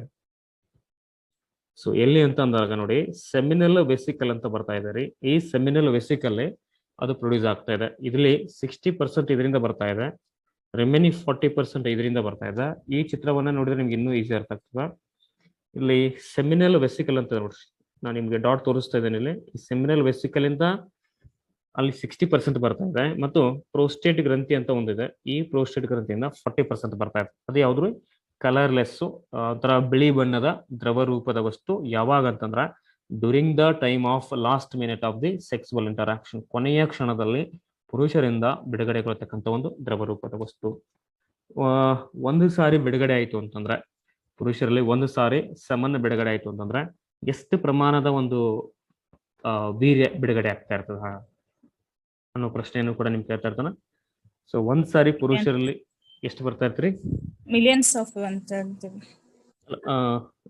ವೀರ್ಯ ಮೇಡಮ್ ಮಿಲಿಯನ್ಸ್ ಗಟ್ಟಲೆ ಬರ್ತಾ ಇರ್ತದೆ, ಸ್ಪರ್ಮ್ಸ್ ಬರ್ತಾ ಇದೆ. ವೀರ್ಯ ಅಂತಂದ್ರೆ ನೋಡಿ 3 ml ಬರ್ತಾ ಇದೆ ಮೇಡಮ್, 3 ml ಬರ್ತಾ ಇದೆ. ಈ 3 ml ವೀರ್ಯದಲ್ಲಿ ಅರೌಂಡ್ 30 to 40 lakhs ಸ್ಪರ್ಮ್ಸ್ ಇರ್ತಾವೆ. ಅರೌಂಡ್ 3 million to 4 million ಅಂತ ಹೇಳ್ತಾ ಇರ್ತೀವಿ. 30 to 40 lakhs ಎಷ್ಟು 3 ml ಆಫ್ ಒಂದು ವೀರ್ಯದಲ್ಲಿ ಬಂದಾಗ. ದೆನ್ ಇಲ್ಲಿಂದ ಸ್ಪರ್ಮ್ಗಳು ಬಂದ್ಮೇಲೆ ಯಾವುದು ಯೂರಿನರಿ ಬ್ಲಾಡರ್, ಅದರ ಮೂಲಕ ಸೆಮೆನ್ ಮಿಕ್ಸ್ ಆಗ್ತದೆ. ಸೆಮೆನ್ ಇಂದ ನೆಕ್ಸ್ಟ್ ಪ್ರೋಸ್ಟೇಟ್ ಗ್ರಂಥಿ, ಪ್ರೋಸ್ಟೇಟ್ ಗ್ರಂಥಿಯಿಂದ ಸ್ನೇಹಿತರ ಈ ಪೆನೀಸ್ ಅಂತ ನಾವೇನು ಹೇಳ್ತೀವಿ, ಈ ಪೆನೀಸ್ ನ ಮೂಲಕ ಅದು ಹೊರಗಡೆ ಬರ್ತಾ ಇರ್ತದೆ. ದಟ್ ಮೀನ್ಸ್ ಹೊರಗಡೆ ಬಂದ್ಬಿಟ್ಟು ಒಂದು ಸ್ಪರ್ಮ್ ಅಂತ ನಾವು ತೆಗೆದುಕೊಂಡಾಗ ನೋಡಿ, ಸ್ಪರ್ಮ್ ಅಂತ ನಾವು ತೆಗೆದುಕೊಂಡಾಗ ಈ ತರ ಒಂದು ರಚನೆ ಇರ್ತದೆ. ಮೇಲ್ಗಡೆಗೆ ಇರುವಂತ ರಚನೆಗೆ ನಾವು ಹೆಡ್ ಅಂತ ಕರಿತೀವಿ, ತಲೆ. ಕೆಳಗಡೆ ಇರ್ತಕ್ಕಂಥ ರಚನೆಗೆ ಟೈಲ್ ಅಂತ ಹೇಳ್ತಾ ಇರ್ತಾರೆ. ಹೆಡ್ ಮತ್ತು ಟೈಲು. ಈ ಭಾಗದಲ್ಲಿ ಒಂದು ಮೈಟೋಕಾಂಡ್ರಿಯಾ ಕಂಡು ಬರ್ತಾ ಇದೆ. ಸೊ ಮೈಟೋಕಾಂಡ್ರಿಯಾದ ಕೆಲಸ ಏನಂತಂದ್ರೆ ಅದಕ್ಕೊಂಥರ ಶಕ್ತಿ ಕೊಡ್ತಾ ಇರ್ತದೆ. ಇದನ್ನು ಒಳಗಡೆ ಒಂದು ರೀತಿಯಾಗಿರ್ತಕ್ಕಂಥ ರಾಸಾಯನಿಕ ಇದೆ. ಎಲ್ಲಿ ಮೇಲ್ಗಡೆ ಈ ಒಂದು ಸ್ಪರ್ಮ್ನ ಮೇಲ್ಗಡೆ ಹೆಡ್ ಭಾಗದಲ್ಲಿ ಒಂದು ರೀತಿಯಾಗಿರ್ತಕ್ಕಂಥ ಕೆಮಿಕಲ್ ಕಂಡು ಬರ್ತಾ ಇದೆ. ಆ ಕೆಮಿಕಲ್ ಹೆಸರು ಏನಾಗ್ತಾರೆ, ನಾನು ನಿಮಗೆ ಸೆಲ್ಸ್ ಗಳ ಬಗ್ಗೆ ಪಾಠ ಮಾಡ್ಬೇಕಾದ್ರೆ ಹೇಳಿದ್ದೆ. ಇದು ಕೆಮಿಕಲ್ ಕಂಡು ಬರ್ತಾ ಇದೆ. ಆ ಕೆಮಿಕಲ್ ಅನ್ನ ಬಿಡುಗಡೆ ಮಾಡ್ತಕ್ಕಂಥದ್ದು ಒಂದು ಬೇರೆ ಅಂಗ ಅಂತ ಅಂದ್ಬಿಟ್ಟು. ಹಾಗಾದ್ರೆ ಇಲ್ಲಿ ಬರ್ತಕ್ಕಂಥ ಕೆಮಿಕಲ್ ಅನ್ನ ಬಿಡುಗಡೆ ಮಾಡ್ತಕ್ಕಂಥ ಒಂದು ಅಲ್ಲಿರುವಂತ ಕೆಮಿಕಲ್ ಯಾವ್ದು ಅಂತಂದ್ರೆ ನೋಡಿ, ಅಕ್ರೋಸೋಮ್ ಅಂತ ಕರಿತಾರೆ. ಅದು ಬರ್ತಾ ಇದೆ ಅಕ್ರೋಸೋಮ್. ಸೊ ಈ ಅಕ್ರೋಸೋಮ್ ಎಲ್ಲಿಂದ ಬರ್ತಾ ಇದೆ ಹಾಗಾದ್ರೆ, ಗಾಲ್ಗಿ ಸಂಕೀರ್ಣದಿಂದ ಬರ್ತಾ ಇದೆ. ದಟ್ ಮೀನ್ಸ್ ಗಾಲ್ಗಿ ಕಾಂಪ್ಲೆಕ್ಸ್ ಅಂತ ಕರಿತಾ ಇರ್ತೀವಿ. ಜೀವಕೋಶಗಳ ಬಗ್ಗೆ ಪಾಠ ಮಾಡ್ತಾ ಇರ್ಬೇಕಾದ್ರೆ ಅಲ್ಲಿ ಗಾಲ್ಗಿ ಸಂಕೀರ್ಣ ಅಂತ ಬರ್ತದ. ಅದ್ರ ಬಗ್ಗೆ ಹೇಳ್ಬೇಕಾದ್ರೆ ನಿಮ್ಗೆ ಹೇಳಿದ್ದೆ. ಇದರಿಂದ ಬರ್ತಕ್ಕಂಥ ಒಂದು ರಾಸಾಯನಿಕ ಯಾವ್ದಂತಂದ್ರೆ ಅಕ್ರೋಸೋಮು. ಈ ಅಕ್ರೋಸೋಮ್ ಮೇಲೆ ಕಂಡು ಬರ್ತಾ ಇದೆ, ಸ್ಪರ್ಮ್ಗಳ ಮೇಲೆ ಕಂಡು ಬರ್ತಾ ಇದೆ. ದೆನ್ ಇದೇ ಸ್ಪರ್ಮ್ಗಳ ಒಳಭಾಗದಲ್ಲಿ ಒಂದು ಕಿಣ್ವ ಇದೆ, ಎಂಜೈಮ್ ಅಂತ ಹೇಳ್ತಾ ಇರ್ತೀವಿ. ಆ ಕಿಣ್ವ ಯಾವ್ದಂತಂದ್ರೆ ಜಲ ವಿಭಜಕ ಕಿಣ್ವ, ಇಂಗ್ಲಿಷ್ ಅಲ್ಲಿ ಇದಕ್ಕೆ ಹೈಡ್ರೋಲೈಟಿಕ್ ಎಂಜೈಮ್ ಅಂತ ಕೂಡ ನಾವು ಹೇಳ್ತಾ ಬರ್ತಾ ಇರ್ತೀವಿ. ಹಾಗಾದ್ರೆ ಈ ಅಕ್ರೋಸೋಮ್ದ ಕೆಲಸ ಏನಾಗಿದೆ, ಏನ್ ಮಾಡ್ತಾ ಇರ್ತೀವಿ ಅಕ್ರೋಸೋಮು? ಅಲ್ಲಿ ಎಗ್ ಅಥವಾ ಅಂಡಾಣು ಅಂತ ನಾವೇನ್ ಹೇಳ್ತೀವ್ರಿ, ಯಾವಾಗಲೂ ರೌಂಡ್ ಶೇಪ್ ಇರ್ತದ. ಈ ಅಂಡಾಣುಗಳ ಒಳಭಾಗದಲ್ಲಿ ಸ್ಪರ್ಮ್ಗಳು ಒಳಗಡೆ ಹೋಗ್ಬೇಕು ಅಂತಂದ್ರೆ ಆ ಅಂಡಾಣುವನ್ನ ಕರಗಿಸುವಂತ ಕೆಲಸವನ್ನ ಯಾವ್ದು ಮಾಡ್ತಾ ಇದೆ, ಈ ಅಕ್ರೋಸೋಮ್. ಸ್ಪರ್ಮು ಎಗ್ಸ್ ಗಳ ಒಳಗಡೆ ಹೋಯ್ತು ಅಂತಂದ್ರೆ, ಅಥವಾ ಎಗ್ಸ್ ಗಳ ಒಂದು ಜೊತೆ ಫಿವ್ಸ್ ಆಯ್ತು ಅಂತಂದ್ರೆ, ಆ ಮೂಮೆಂಟ್ ಅಲ್ಲಿ ಈ ಸುತ್ತಲೂ ಇರ್ತಕ್ಕಂಥ ಎಗ್ನ ಕೋಟಿಂಗ್ ಏನಾಗ್ಬೇಕು, ಕರಗಬೇಕು. ಕರಗಿದ್ರೆ ಅಲ್ಲಿ ಕಣ್ಮರೆ ಆಗ್ಬೇಕು. ಆ ಕಣ್ಮರೆ ಮಾಡ್ತಕ್ಕಂಥ ಒಂದು ಕೆಮಿಕಲ್ ಅಂತಂದ್ರೆ ದಟ್ ಈಸ್ ನಾವು ಅಕ್ರೋಸೋಮ್ ಅಂತ ಹೇಳ್ತಾ ಬರ್ತಾ ಇರ್ತೀವಿ. ಸೊ ಒಂದು ಬಾರಿ ಬಿಡುಗಡೆ ಆಯ್ತು ಅಂತಂದ್ರೆ 3 ml ಅಷ್ಟು ಬೇರೆ ಬರ್ತಾ ಇದೆ. ಆ 3 ml ಗಳಲ್ಲಿ ಅರೌಂಡ್ 30 to 40 lakhs ಸ್ಪರ್ಮ್ಸ್ ಕಂಡು ಬರ್ತಾ ಇದೆ. ಇದನ್ನು ಸ್ನೇಹಿತರ ಇಲ್ಲಿ ಬಂದಾಗ ನೋಡಿ,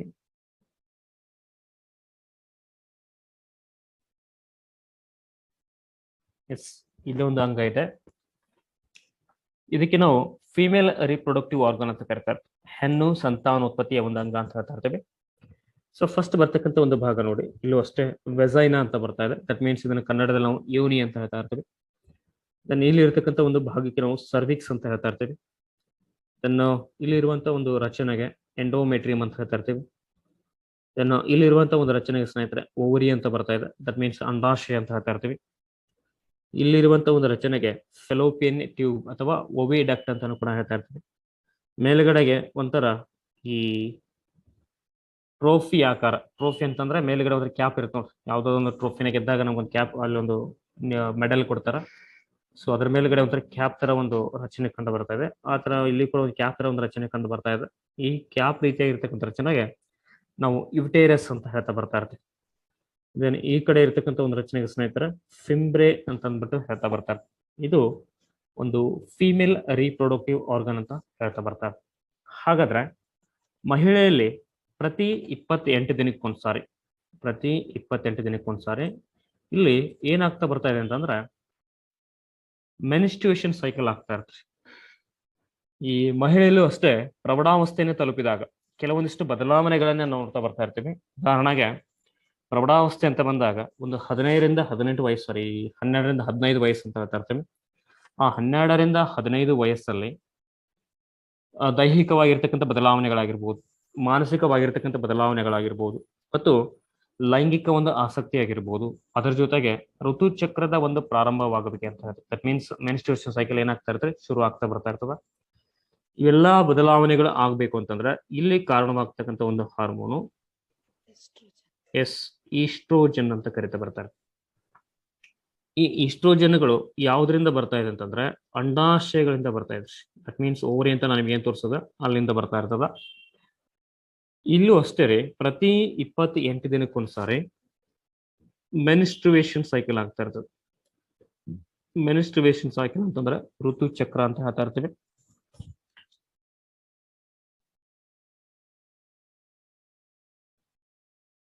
ಇಲ್ಲಿ ನೋಡಿ, ಮೆನಿಸ್ಟ್ರುವೇಷನ್ ಸೈಕಲ್ ಅಲ್ಲಿ ಇಲ್ಲಿರುವಂತ ಒಂದು ಓವರಿ ಅಂಡಾಶಯಗಳಿಂದ ಏನಾಗ್ತಾರೆ, ಒಂದು ಎಗ್ ಪ್ರೊಡಕ್ಷನ್ ಆಗ್ತಾರೆ. ಒಂದು ಹೆಣ್ಣು ಮಗು ಮನೆಯಲ್ಲಿ ಹುಟ್ಟಿದೆ ಅಂತಂದ್ರೆ ಆ ಹೆಣ್ಣು ಮಗುವಿನಲ್ಲಿ ಹುಟ್ಟಿದಾಗಿನಿಂದನೇ ಕೂಡ ಎಗ್ಸ್ ಗಳು ಇರ್ತಾವ.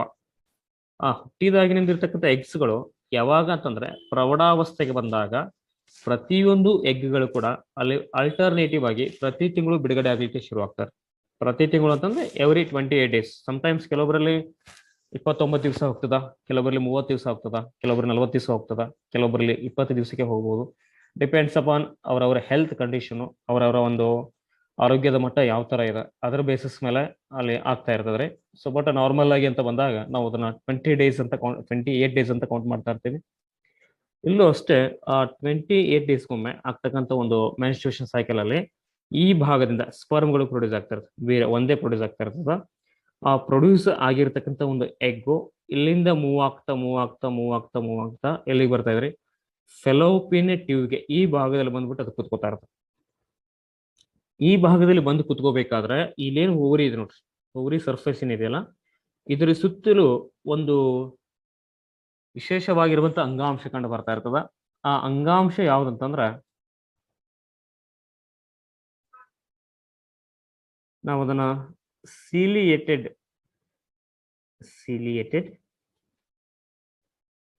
ಸ್ತಂಭಾಕೃತಿ ಅನುಲೇಪಕ ಅಂಗಾಂಶ ಅಂತ ಕರೀತೀವಿ.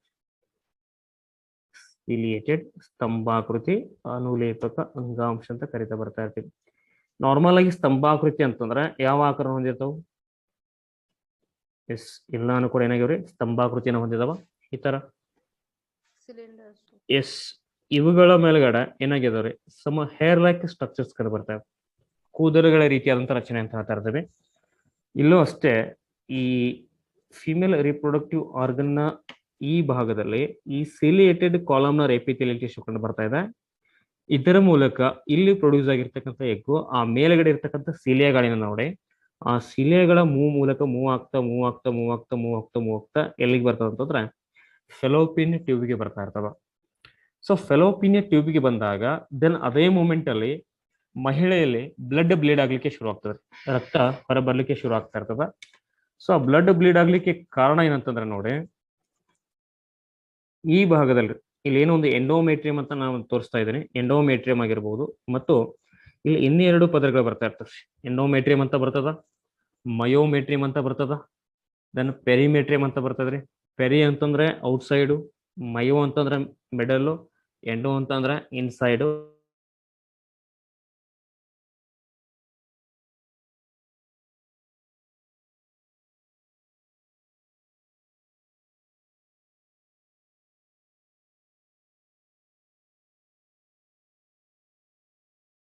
ಎಕ್ಸ್ಟರ್ನಲ್ ಪಾರ್ಟ್ಸ್ ಗಳಿಗೆ ಗಾಯ ಆಯ್ತು ಅಂತಂದ್ರೆ ನಮ್ಗೆ ಏನಾಗ್ತಾ ಇರ್ತದೆ, ಬ್ಲಡ್ ಹೊರಗಡೆ ಬರಕ್ಕೆ ಶುರು ಆಗ್ತಾ ಇರ್ತದ. ಅದೇ ತೆರನಾಗಿ ಇಲ್ಲಿರುವಂತ ಎಂಡೋಮೆಟ್ರಿಯಂ ರಪ್ಚರ್ ಆಯ್ತು ಅನ್ನೋದು ಕೂಡ ಅಷ್ಟೇ ರೀ, ಒಂದು ರೀತಿಯಾಗಿರ್ತಕ್ಕಂಥ ಗಾಯದ ರೀತಿಯಾಗಿರ್ತಕ್ಕಂಥ ಸಿಂಪ್ಟಮ್ ಅಲ್ಲಿ ಕಾಣಿಸ್ಕೊಳ್ತದ. ಆ ಗಾಯದ ರೀತಿಯಾಗಿರ್ತಕ್ಕಂಥ ಸಿಂಪ್ಟಮ್ಸ್ ಕಾಣಿಸ್ಕೊಳ್ತು ಅಂತಂದ್ರೆ ಅವಾಗಿಂದನೇ ಅಲ್ಲಿ ಏನಾಗ್ತದೆ ಹೇಳಿ, ಬ್ಲಡ್ ಬ್ಲೀಡ್ ಆಗ್ಲಿಕ್ಕೆ ಶುರು ಆಗ್ತದ. ಆ ಬ್ಲಡ್ ಬ್ಲೀಡ್ ಆಗ್ಲಿಕ್ಕೆ ಶುರು ಆಯ್ತು ಅಂತಂದ್ರೆ ಆ ಕಂಡೀಷನ್ಸ್ಗೆ ನಾವು ಏನಂತ ಹೇಳ್ತೀವಲ್ಲ, ಮೆನ್ಸ್ಟ್ರುಯೇಷನ್ ಸೈಕಲ್ ಆಗ್ತದೆ ಅಥವಾ ಋತುಚಕ್ರ ಆಗಿದೆ ಅಂತಾನು ಕೂಡ ಹೇಳ್ತಾ ಬರ್ತಾ ಇರ್ತೀವಿ. ಸೊ ಒಂದು ಸಾರಿ ಮೆನ್ಸ್ಟ್ರುಯೇಷನ್ ಸೈಕಲ್ ಅಲ್ಲಿ ಸ್ನೇಹಿತರೆ ಅರೌಂಡ್ ಎಷ್ಟು ml ಬ್ಲಡ್ ಹೊರ ಬರುತ್ತದೆ ಅಂತ ನಿಮಗೆ ಪ್ರಶ್ನೆ ಕೇಳಬಹುದು. ಸೊ ನಾವು ಅದನ್ನ 50 to 80 ml ಅಂತ, 50 ರಿಂದ 80 ml ನಷ್ಟು ಬ್ಲಡ್ ಹೊರ ಬರ್ತಾ ಇರ್ತದ. ಇಷ್ಟು ಬಂತು ನಾರ್ಮಲ್, ಇದಕ್ಕಿಂತ ಹೆಚ್ಚು ಬಂತು ಅಬ್ನಾರ್ಮಲ್, ಇದಕ್ಕಿಂತ ಕಮ್ಮಿ ಬಂತು ಕೂಡ ಅಬ್ನಾರ್ಮಲ್ ಅಂತ ಹೇಳ್ತಾ ಇರ್ತೀವಿ. ಬಟ್ ಇಷ್ಟು ಬಂತು ಅಂತಂದ್ರೆ ದಟ್ ಈಸ್ ನಾರ್ಮಲ್ ಅಂತ ನಾವು ಹೇಳ್ತಾ ಬರ್ತಾ ಇರ್ತೀವಿ, 50 to 80 ml. Then menstruation period ಎಷ್ಟು ದಿನಗಳಂತ ಕೇಳ್ತಾ ಇರ್ತಾರೆ ನಮಗೆ. So menstruation period around 3 to 5 days ಅಂತ ಹೇಳ್ತಾ ಇರ್ತೀವಿ. ಸಮಟೈಮ್ಸ್ ಕೆಲವೊಬ್ಬರಲ್ಲಿ 3 ದಿನಕ್ಕೆ ಕ್ಲೋಸ್ ಆಗ್ಬೋದು, ಸಮಟೈಮ್ಸ್ ಕೆಲವೊಬ್ಬರಲ್ಲಿ 4 ದಿವಸ ಹೋಗ್ಬೋದು, ಕೆಲವೊಮ್ಮೆ 5 ದಿವಸ ಹೋಗ್ಬೋದ್ರಿ, ಕೆಲವೊಮ್ಮೆ 6 ದಿವಸ ಹೋಗ್ಬೋದು. ಡಿಪೆಂಡ್ಸ್ ಅಪಾನ್ ಇಲ್ಲೂ ಅಷ್ಟೇ ಒಂದು ಹೆಲ್ತ್ ಕಂಡೀಷನ್ ಮೇಲೆ ಹೋಗ್ತಾ ಇರ್ತದ, ಅವರವರ ಒಂದು ಹೆಲ್ತ್ ಕಂಡೀಷನ್ ಮೇಲೆ ಡಿಪೆಂಡ್ ಆಗ್ತಕ್ಕಂಥದ್ದು. ಬಟ್ ಆನ್ ಎನ್ ಅವರೇಜ್ ಮತ್ತೆ ನಾವು ನಾರ್ಮಲ್ ಅಂತ ಬಂದಾಗ ನಾವು ಅದನ್ನ 3 to 5 ಡೇಸ್ ಅಂತ ಹೇಳ್ತಾ ಬರ್ತಾ ಇರ್ತೀವಿ. ನೋಡಿ ಹಾಗಾದ್ರೆ ನಾವಲ್ಲಿ ಪುರುಷರಿಂದ ಬಂದಿರತಕ್ಕಂಥ ಸ್ಪರ್ಮ್ಗಳು ಪುರುಷರಿಂದ ಬಂದಿರತಕ್ಕಂಥ ಸ್ಪರ್ಮ್ಗಳು ಈ ವೆಸೈನದ ಮೂಲಕ ಮೂವ್ ಆಗ್ತಾ ಎಲ್ಲಿಗೆ ಬರ್ತಾ ಇದ್ದಾರೆ, ಫೆಲೋಪಿನ್ ಟ್ಯೂಬ್ ಬರ್ತಾ ಇದೆ. ಇಲ್ಲಿಂದ ಬಂದಿರತಕ್ಕಂಥ ಎಗ್ಸ್ ಮೂವ್ ಆಗ್ತಾ ಎಲ್ಲಿಗೆ ಬರ್ತಾ ಇದೆ, ಫೆಲೋಪಿನ್ ಟ್ಯೂಬ್ ಬರ್ತಾ ಇದೆ. ದೆನ್ ಸ್ಪರ್ಮ್ಗಳು ಕೂಡ ಅಷ್ಟೇ ಅರೌಂಡ್ 30 to 40 lakhs ಇರ್ತದ. ಅಷ್ಟು ಸ್ಪರ್ಮ್ಗಳಲ್ಲಿ ಕೇವಲ ಒಂದು ಸ್ಪರ್ಮ್ ಮಾತ್ರ ಅಲ್ಲಿ ಏನ್ ಮಾಡ್ತಾ ಇದೆ, ಫ್ಯೂಸ್ ಆಗ್ತಾ ಇರ್ತದ ಅಥವಾ ಮಿಂಗಲ್ ಆಗ್ತಾ ಇರ್ತದೆ. ಒಂದು ಸ್ಪರ್ಮು ಒಂದು ಎಗ್ ಫ್ಯೂಸ್ ಆಯ್ತು ಅಂತಂದ್ರೆ, ಅಲ್ಲಿ ಸ್ಪರ್ಮ್ ಮತ್ತೆ ಎಗ್ ಫ್ಯೂಸ್ ಆಯ್ತು ಅಂತಂದ್ರೆ ಆ ಕ್ರಿಯೆಗೆ ನಾವು ಫರ್ಟಿಲೈಸೇಷನ್ ಅಂತ ಕರಿತಾ ಬರ್ತಾ ಇರ್ತೀವಿ. ಸ್ಪರ್ಮು ಮತ್ತು ಎಗ್ ಫ್ಯೂಸ್ ಆಯ್ತು ಅಂತಂದ್ರೆ ಆ ಕ್ರಿಯೆಗೆ ನಾವು ಫರ್ಟಿಲೈಸೇಷನ್ ಅಂತ ಹೇಳ್ತಾ ಇರ್ತೀವಿ. ನಿಮ್ಮ ಪರೀಕ್ಷೆಯಲ್ಲಿ ಪ್ರಶ್ನೆ ಕೇಳಿದಾನ ಫರ್ಟಿಲೈಸೇಷನ್ ಆಗುವಂತ ಭಾಗ ಯಾವುದು, ಅಥವಾ ಕನ್ನಡದಲ್ಲಿ ನಿಷೇಚನ ಆಗುವಂತ ಒಂದು ಭಾಗ ಯಾವುದು ಅಂತ ಪ್ರಶ್ನೆ ಕೇಳಿದಾನ, ಯಾವ್ದು ಬರ್ತಾ ಇರ್ತೀವಿ, ಫೆಲೋಪಿನ್ ಟ್ಯೂಬ್ ಅಂತ ಹೇಳ್ತಾ ಇರ್ತೀವಿ ಅಥವಾ ಓವಿಡಕ್ಟ್ ಅಂತ ಕೂಡ ಹೇಳಬಹುದ್ರಿ. ಸೊ ಇಲ್ಲಿ ಪ್ರೆಗ್ನೆನ್ಸಿ ಕನ್ಫರ್ಮೇಶನ್ ಆಯ್ತು ಅಂತಂದ್ರೆ ಮಹಿಳೆಯಲ್ಲಿ ಕೆಲವೊಂದಿಷ್ಟು ಬದಲಾವಣೆಗಳನ್ನ ನಾವು ಗಮನಿಸ್ತಾ ಇರ್ತೀವಿ. ಉದಾಹರಣೆಗೆ ಮುಖದಲ್ಲಿ ಕೆಲವೊಂದಿಷ್ಟು ಬದಲಾವಣೆಗಳಾಗ್ತಾ ಇರ್ತವೆ, ಕೂದಲಿಗೆ ಸ್ವಲ್ಪ ಮಟ್ಟಿಗೆ ಉದುರ್ಲಿಕ್ಕೆ ಶುರು ಆಗ್ತಾ ಇರ್ತದೆ, ಮತ್ತು ಅಲ್ಲಿ ವಾಮಿಟಿಂಗ್ ಸೆನ್ಸೇಷನ್ ಆಗ್ಲಿಕ್ಕೆ ಕೂಡ ಶುರು ಆಗ್ತಾ ಇರ್ತದೆ. ದೆನ್ ಹುಳಿ ಪದಾರ್ಥಗಳನ್ನ ತಿನ್ನಬೇಕಂತ ಒಂದು ಆಸನೆ ಕೂಡ ಹುಡ್ತಾ ಇರ್ತದೆ. ಇವೆಲ್ಲ ಒಂದು ಬದಲಾವಣೆಗಳು ಆಯ್ತು ಅಂತಂದ್ರೆ ಅಲ್ಲಿ ಪ್ರೆಗ್ನೆನ್ಸಿ ಕನ್ಫರ್ಮೇಶನ್ ಆಗಿದೆ ಅಂತ ಅರ್ಥ. ಸೊ ಪ್ರೆಗ್ನೆನ್ಸಿ ಕನ್ಫರ್ಮೇಶನ್ ಆಗ್ಬೇಕಾದ್ರೂ ಕೂಡ ನೋಡಿ ಆ ಮೂಮೆಂಟ್ ಅಲ್ಲಿ ಒಂದು ಹಾರ್ಮೋನ್ ಬಿಡುಗಡೆ ಆಗ್ತದೆ. ಪ್ರೆಗ್ನೆನ್ಸಿ ಕನ್ಫರ್ಮೇಶನ್ ಆಯ್ತು ಅಂತಂದ್ರೆ ಆ ಮೂಮೆಂಟಿಗೆ ಒಂದು ಹಾರ್ಮೋನ್ ಬಿಡುಗಡೆ ಆಗ್ತದೆ. ಯಾವ ಹಾರ್ಮೋನ್ ಬಿಡುಗಡೆ ಆಗ್ತಾ ಇರ್ತದೆ ಮೂಮೆಂಟಿಗೆ ಆಗಿದ್ರೆ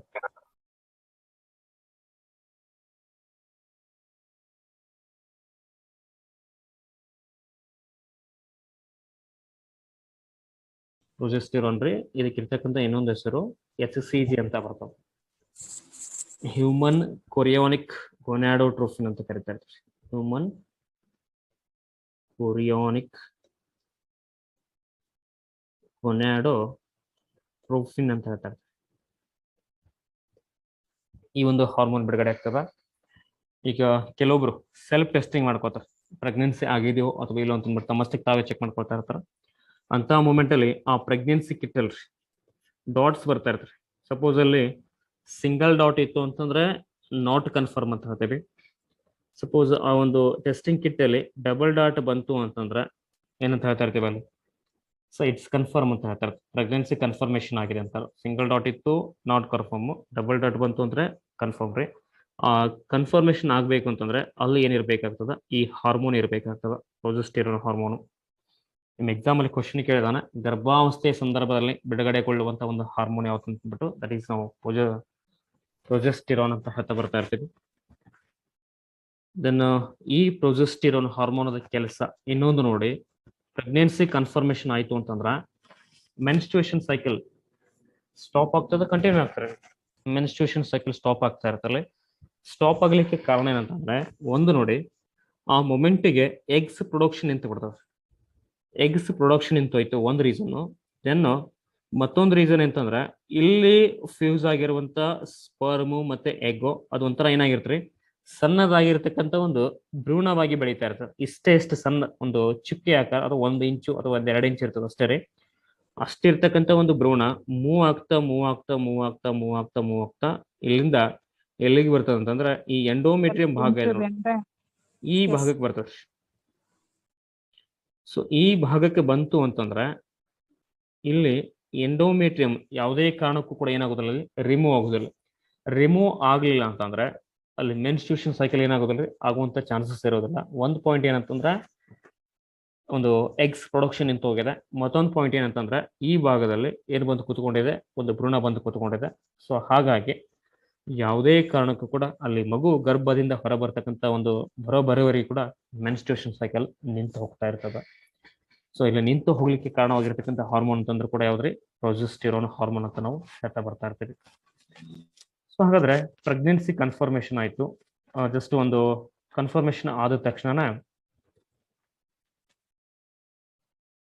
ಈ ಮೊದಲು ಕಾಣಿಸ್ಕೊಳ್ತಕ್ಕಂಥ ಒಂದು ಅಂಗ ಮಗುವಿನಲ್ಲಿ ಯಾವ್ದಾಗಿದ್ದಾರೆ, ಪ್ರೆಗ್ನೆನ್ಸಿ ಆದ ತಕ್ಷಣ ಮಗುವಿನಲ್ಲಿ ಮೊದಲು ಕಾಣಿಸ್ಕೊಳ್ತಕ್ಕಂಥ ಅಂಗ ಸ್ಪೈನಲ್ ಕಾರ್ಡ್ ಅಂತ ಹೇಳ್ತಾರೆ. Spinal cord. ದೆನ್ ಒಂದು ವಾರ ಕಳೀತದ್ರಿ, 1 ವಾರ ಕಳೀತದ, 2 ವಾರ ಕಳೀತದ. ಮೂರನೇ ವಾರದಲ್ಲಿ ಮಗುವಿನಲ್ಲಿ ಏನು ಕಾಣಿಸ್ಕೋತದಲ್ಲಿ one of the very important that is heart ಅಂತ ಹೇಳ್ತಾರೆ. ಹೃದಯ ಕಾಣಿಸ್ಕೋತದೆ. ನಿಮ್ಮ ಎಕ್ಸಾಮಿಗೆ ಕ್ವಶನ್ ಕೇಳಿದಾನ, ಎಷ್ಟನೇ ದಿನದಲ್ಲಿ ಎಷ್ಟನೇ ವಾರದಲ್ಲಿ ಹೃದಯವು ಕಾಣಿಸಿಕೊಳ್ತದ?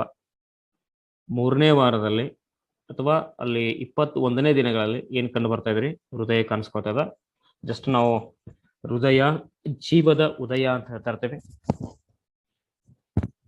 ಹೃದಯ ಜೀವದ ಉದಯ ಅಂತ ಹೇಳ್ತಾ ಇರ್ತೇವೆ. ಸೊ ಅಲ್ಲಿ ಒಂದು ಹೊಸ ಜೀವ ಉದಯ ಆಗ್ತಾ ಇದೆ. ಒಂದು ವೇಳೆ ಆ ಹೃದಯ ಇಲ್ಲ ಅಂತಂದ್ರೆ ಆ ಜೀವಕ್ಕೆ ನಾವೇನ್ ಮಾಡ್ಬೇಕಾಗ್ತದ? ವಿದಾಯವನ್ನ ಹೇಳ್ಬೇಕಾಗ್ತದ. ಹಾಗಾಗಿ ಹೊಸ ಜೀವ ಉತ್ಪತ್ತಿ ಆಗ್ತಾ ಇದೆ. ಎಷ್ಟನೇ ವಾರದಲ್ಲಿ ಹೃದಯವು ಕಾಣಿಸಿಕೊಳ್ಳುತ್ತದೆ ಅಂತ ನಿಮಗೆ ಪ್ರಶ್ನೆ ಕೇಳ್ತಾನೆ. ಮೂರನೇ ವಾರದಲ್ಲಿ ಅಂತ ಹೇಳ್ಬೇಕು.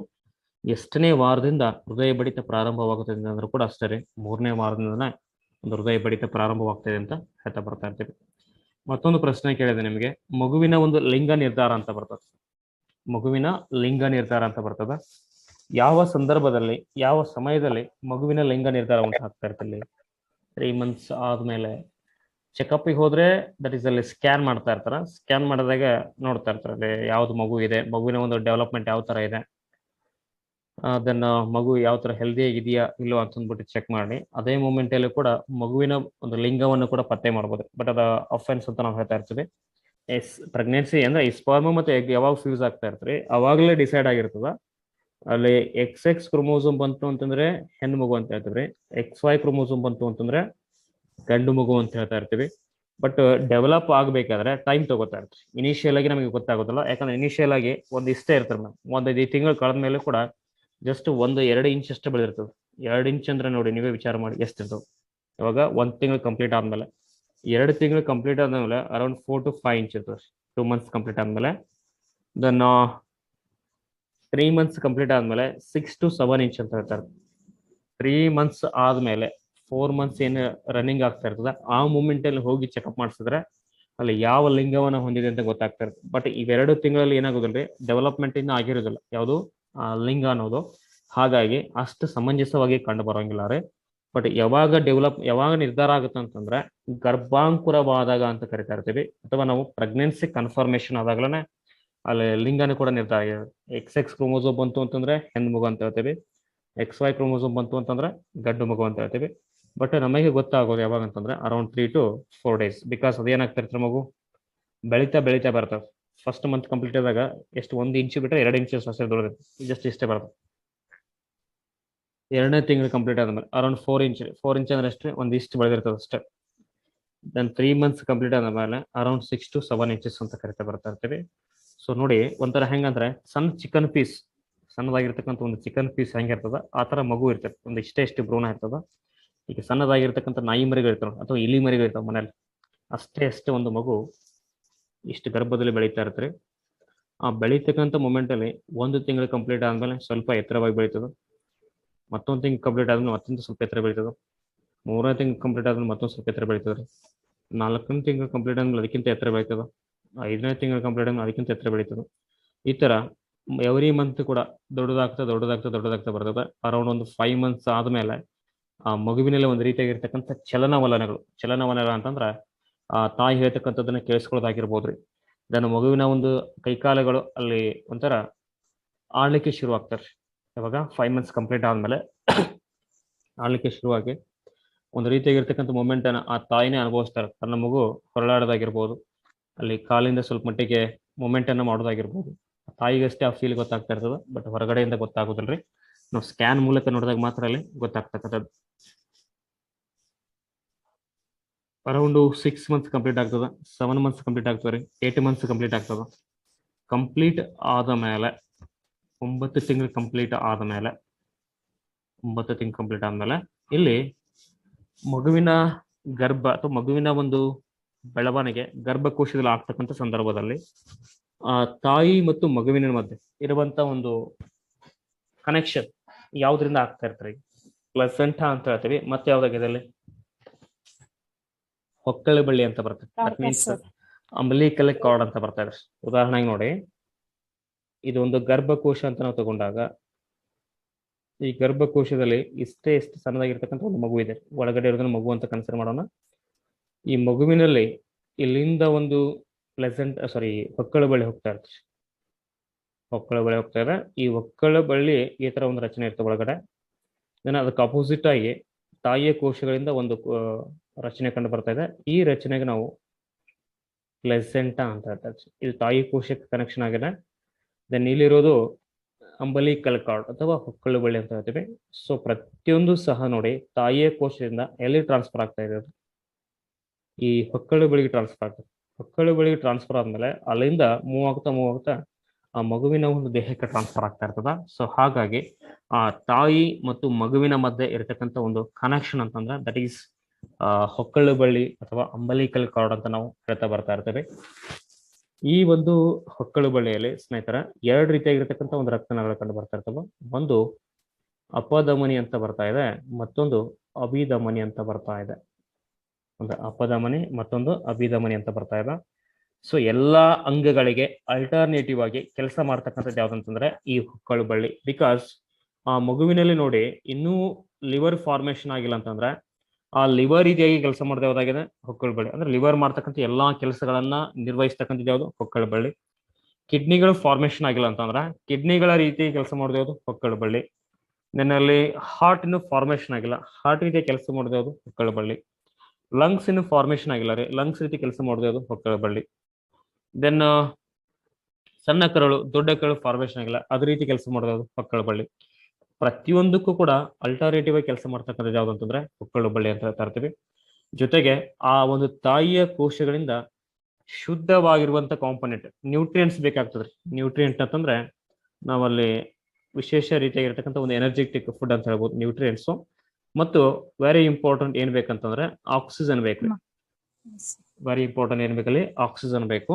ಈ ನ್ಯೂಟ್ರಿಯೆಂಟ್ಸ್ಗಳು ಮತ್ತೆ ಆಕ್ಸಿಜನ್ ಅನ್ನ ಯಾವ್ದು ಸಪ್ಲೈ ಮಾಡ್ತಾ ಇರ್ತಾರೆ, ಪ್ಲೆಸೆಂಟಾದ ಮೂಲಕ ಅಪಧಮನಿಗಳ ನಾಳಗಳ ಮೂಲಕ ಎಲ್ಲಿ ಟ್ರಾನ್ಸ್ಫರ್ ಆಗ್ತಾ ಇದೆ, ಹೊಕ್ಕಳು ಬಳ್ಳಿಯ ಮೂಲಕ ದೇಹಕ್ಕೆ ಟ್ರಾನ್ಸ್ಫರ್ ಆಗ್ತಾ ಇದೆ. ಯಾವುದಕ್ಕೆ, ಮಗುವಿನ ದೇಹಕ್ಕೆ ರೀ. ದೆನ್ ಆ ಮಗುವಿನ ದೇಹದಲ್ಲಿ ಪ್ರೊಡ್ಯೂಸ್ ಆಗಿರುವಂತ ಕೆಲವೊಂದಿಷ್ಟು ವೇಸ್ಟ್ ಪ್ರಾಡಕ್ಟ್, ನಾರ್ಮಲ್ ಆಗಿ ಜಸ್ಟ್ ಒಂದು ಕ್ವಶನ್ ರೈಸ್ ಆಗ್ತಾ ಇರ್ತದ, ಸರ್ ಮಗು ಹೊಟ್ಟೆ ಒಳಗಿದ್ದಾಗ ಅಲ್ಲಿ ಯೂರಿನ್ ಫಾರ್ಮೇಶನ್ ಆಗುದಿಲ್ಲ ಅಂದ್ರೆ ಸರ್, ಮತ್ತಲ್ಲಿ ಈ ಒಂದು ಮಲ ಅನ್ನೋದು ಉತ್ಪತ್ತಿ ಆಗುದಿಲ್ಲ ಸರ್ ಅನ್ನೋ ಒಂದು ಪ್ರಶ್ನೆ ಬರ್ತಾ ಇರ್ತದೆ. ಯೂರಿನ್ ಫಾರ್ಮೇಶನ್ ಅಲ್ಲೂ ಆಗ್ತಾ ಇರ್ತದ, ಮಲದ ಉತ್ಪತ್ತಿ ಅಲ್ಲೂ ಕೂಡ ಆಗ್ತಾ ಇರ್ತದೆ. ಬಟ್ ಅದು ಯಾವ ಫಾರ್ಮಲ್ ಇರ್ತದೆ ಅಂದ್ರೆ ಲಿಕ್ವಿಡ್ ಫಾರ್ಮಲ್ ಇರ್ತದೆ. ಆ ಲಿಕ್ವಿಡ್ ಫಾರ್ಮಲ್ ಇರ್ತಕ್ಕಂಥ ಎಲ್ಲಾ ವೇಸ್ಟ್ ಅನ್ನ ಇಲ್ಲಿ ಇರ್ತಕ್ಕಂಥ ಒಂದು ಯಾವ್ದು ನೋಡಿ, ಅಭಿಧಮನಿ ನಾಳಗಳು ಎಲ್ಲಿಗೆ ತೊಗೊಂಬರ್ತಾವ ಅಂತಂದ್ರೆ ತಾಯಿಯ ರಕ್ತ ಕೋಶಕ್ಕೆ ತೊಗೊಂಬರ್ತದ. ಅಂದ್ರೆ ತಾಯಿಯ ಒಂದು ಕಿಡ್ನಿ ತೊಗೊಂಬರ್ತಾ ಇರ್ತದೆ. ನಾರ್ಮಲ್ ಆಗಿ ಪ್ರೆಗ್ನೆನ್ಸಿ ಇದ್ದಂತ ಮಹಿಳೆ ಯೂರಿನಿಗೆ ಜಾಸ್ತಿ ಹೋಗ್ತಿರ್ತಾಳೆ. ಪ್ರೆಗ್ನೆನ್ಸಿ ಇದ್ದಂತ ಒಂದು ಮಹಿಳೆ ಯೂರಿನಿಗೆ ಜಾಸ್ತಿ ಹೋಗ್ತಾ ಇರ್ತಾಳೆ. ಯಾಕೆ ಹೋಗ್ತಾ ಇರ್ತಂದ್ರೆ ಅಲ್ಲಿ ತನ್ನ ದೇಹದಲ್ಲೂ ಕೂಡ ಯೂರಿನ್ ಪ್ರೊಡಕ್ಷನ್ ಆಗ್ತಾ ಇದೆ ಮತ್ತು ಮಗುವಿನ ದೇಹದಲ್ಲೂ ಕೂಡ ಯೂರಿನ್ ಪ್ರೊಡಕ್ಷನ್ ಆಗ್ತಾ ಇದೆ. ಅದು ಅಭಿಧಮನಿ ನಾಳಗಳ ಮೂಲಕ ಎಲ್ಲಿಗೆ ಬರ್ತಾ ಇದೆ, ತಾಯಿಯ ಕಿಡ್ನಿ ಬರ್ತಾ ಇದೆ. ತಾಯಿಯ ಕಿಡ್ನಿಯಿಂದ ದೇಹದಿಂದ ಅದೇನಾಗ್ತದೆ ಇಲ್ಲಿ ಹೊರಗಡೆ ಬರ್ತಕ್ಕಂಥದ್ದು. ಸೊ ಪ್ರತಿಯೊಂದು ಕೂಡ ಮಗುವಿನಲ್ಲಿ ಪ್ರೊಡ್ಯೂಸ್ ಆಗ್ತಾ ಇದೆ. ಬಟ್ ಅದಕ್ಕೆ ಅಲ್ಟರ್ನೇಟಿವ್ ಆಗಿ ಇನ್ ಬಿಟ್ವೀನ್ ಇರ್ತಕ್ಕಂಥ ಒಂದು ಕನೆಕ್ಷನ್ ಅಂತಂದ್ರೆ ದಟ್ ಈಸ್ ನಾವಲ್ಲಿ ಹೊಕ್ಕಳು ಬಳ್ಳಿ ಅಂತ ಕರಿತಾ ಬರ್ತಾ ಇರ್ತೀವಿ. ನೋಡಿ ಎಂತ ಬ್ಯೂಟಿಫುಲ್ ಆಗಿರ್ತಕ್ಕಂಥ ಒಂದು ಕಾನ್ಸೆಪ್ಟ್.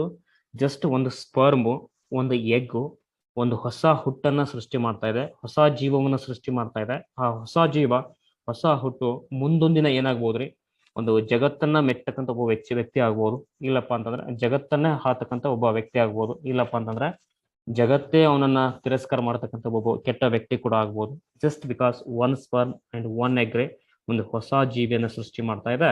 ಆ ಎಲ್ಲಾ ಜೀವತೆಗೆ ಜೀವನವನ್ನು ಕೊಡ್ತಕ್ಕಂಥದ್ದು ಯಾರಲ್ಲಿ, ತಾಯಿ ಅಂತ ಹೇಳ್ತಾ ಇರ್ತೀವಿ. ಸೊ ಈ ಒಂದು ಜಗತ್ತಲ್ಲಿ ಅತಿ ಒಂದು ನಮ್ಮ ಕಣ್ಣು ಮುಂದೆ ಕಾಣಿಸ್ಕೊಳ್ತಕ್ಕಂಥ ಒಂದು ನಿಜವಾದ ದೇವರು ಅಂತಂದ್ರೆ ದಟ್ ಈಸ್ ಮದರ್ ಅಂತ ಹೇಳ್ತಾ ಇರ್ತೇವೆ. ನೋಡಿ 9 ತಿಂಗಳು ಹೊಟ್ಟೆ ಒಳಗಡೆ ಇಟ್ಕೊಂಡು ಇಷ್ಟೆಲ್ಲ ಕಷ್ಟಗಳನ್ನ ಅನುಭವಿಸಿ 9 ತಿಂಗಳ ಆದ್ಮೇಲೆ ಆ ಮಗು ಗರ್ಭಕೋಶದ ಮೂಲಕ ಹೊರಗಡೆ ಬರ್ತಾ ಇರ್ತದ. ಗರ್ಭಕೋಶದ ಮೂಲಕ ಹೊರಗಡೆ ಬರ್ತಿರ್ಬೇಕಾದ್ರೆ ಆ ಒಂದು ವಿಪರೀತವಾಗಿರ್ತಕ್ಕಂಥ ಪೇನ್, ನೋವನ್ನ ಅನುಭವಿಸ್ತಾ ಇರ್ತಾವ. ಆ ನೋವನ್ನ ಅನುಭವಿಸ್ಬೇಕಾದ್ರೆ ಅಲ್ಲಿ ಹೆರಿಗೆ ನೋವು ಕಾಣಿಸ್ಕೊಳ್ತಾ ಇರ್ತ್ರಿ.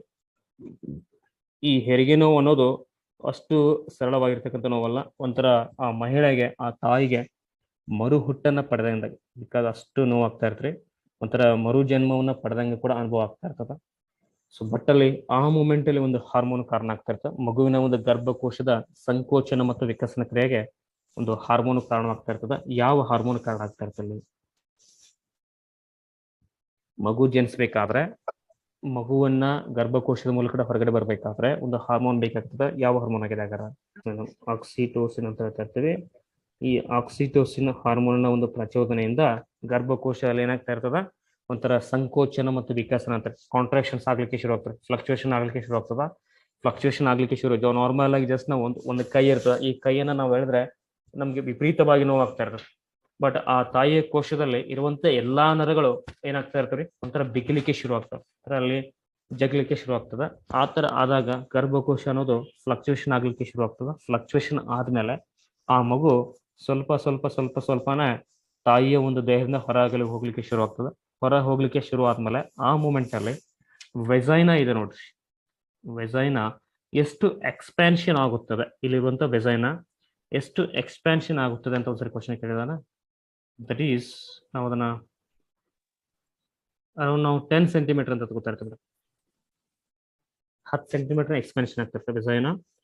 ಸೊ 10 ಸೆಂಟಿಮೀಟರ್ ಎಕ್ಸ್ಪೆನ್ಷನ್ ಆದ್ಮೇಲೆ ಮೊದಲು ಬರ್ತಕ್ಕಂಥ ಭಾಗ ಮಗುವಿನ ಒಂದು ತಲೆ ಬರ್ತಾ ಇರ್ತದೆ. ಸೊ ಮೊದಲು ಬರ್ತಕ್ಕಂಥ ಭಾಗ ತಲೆ. ಇವತ್ತಿನ ಒಂದು ತರಗತಿಯನ್ನ ಇಲ್ಲಿಗೆ ನಾನು ಮುಕ್ತಾಯಗೊಳಿಸ್ತಾ ಇರ್ತೀನಿ.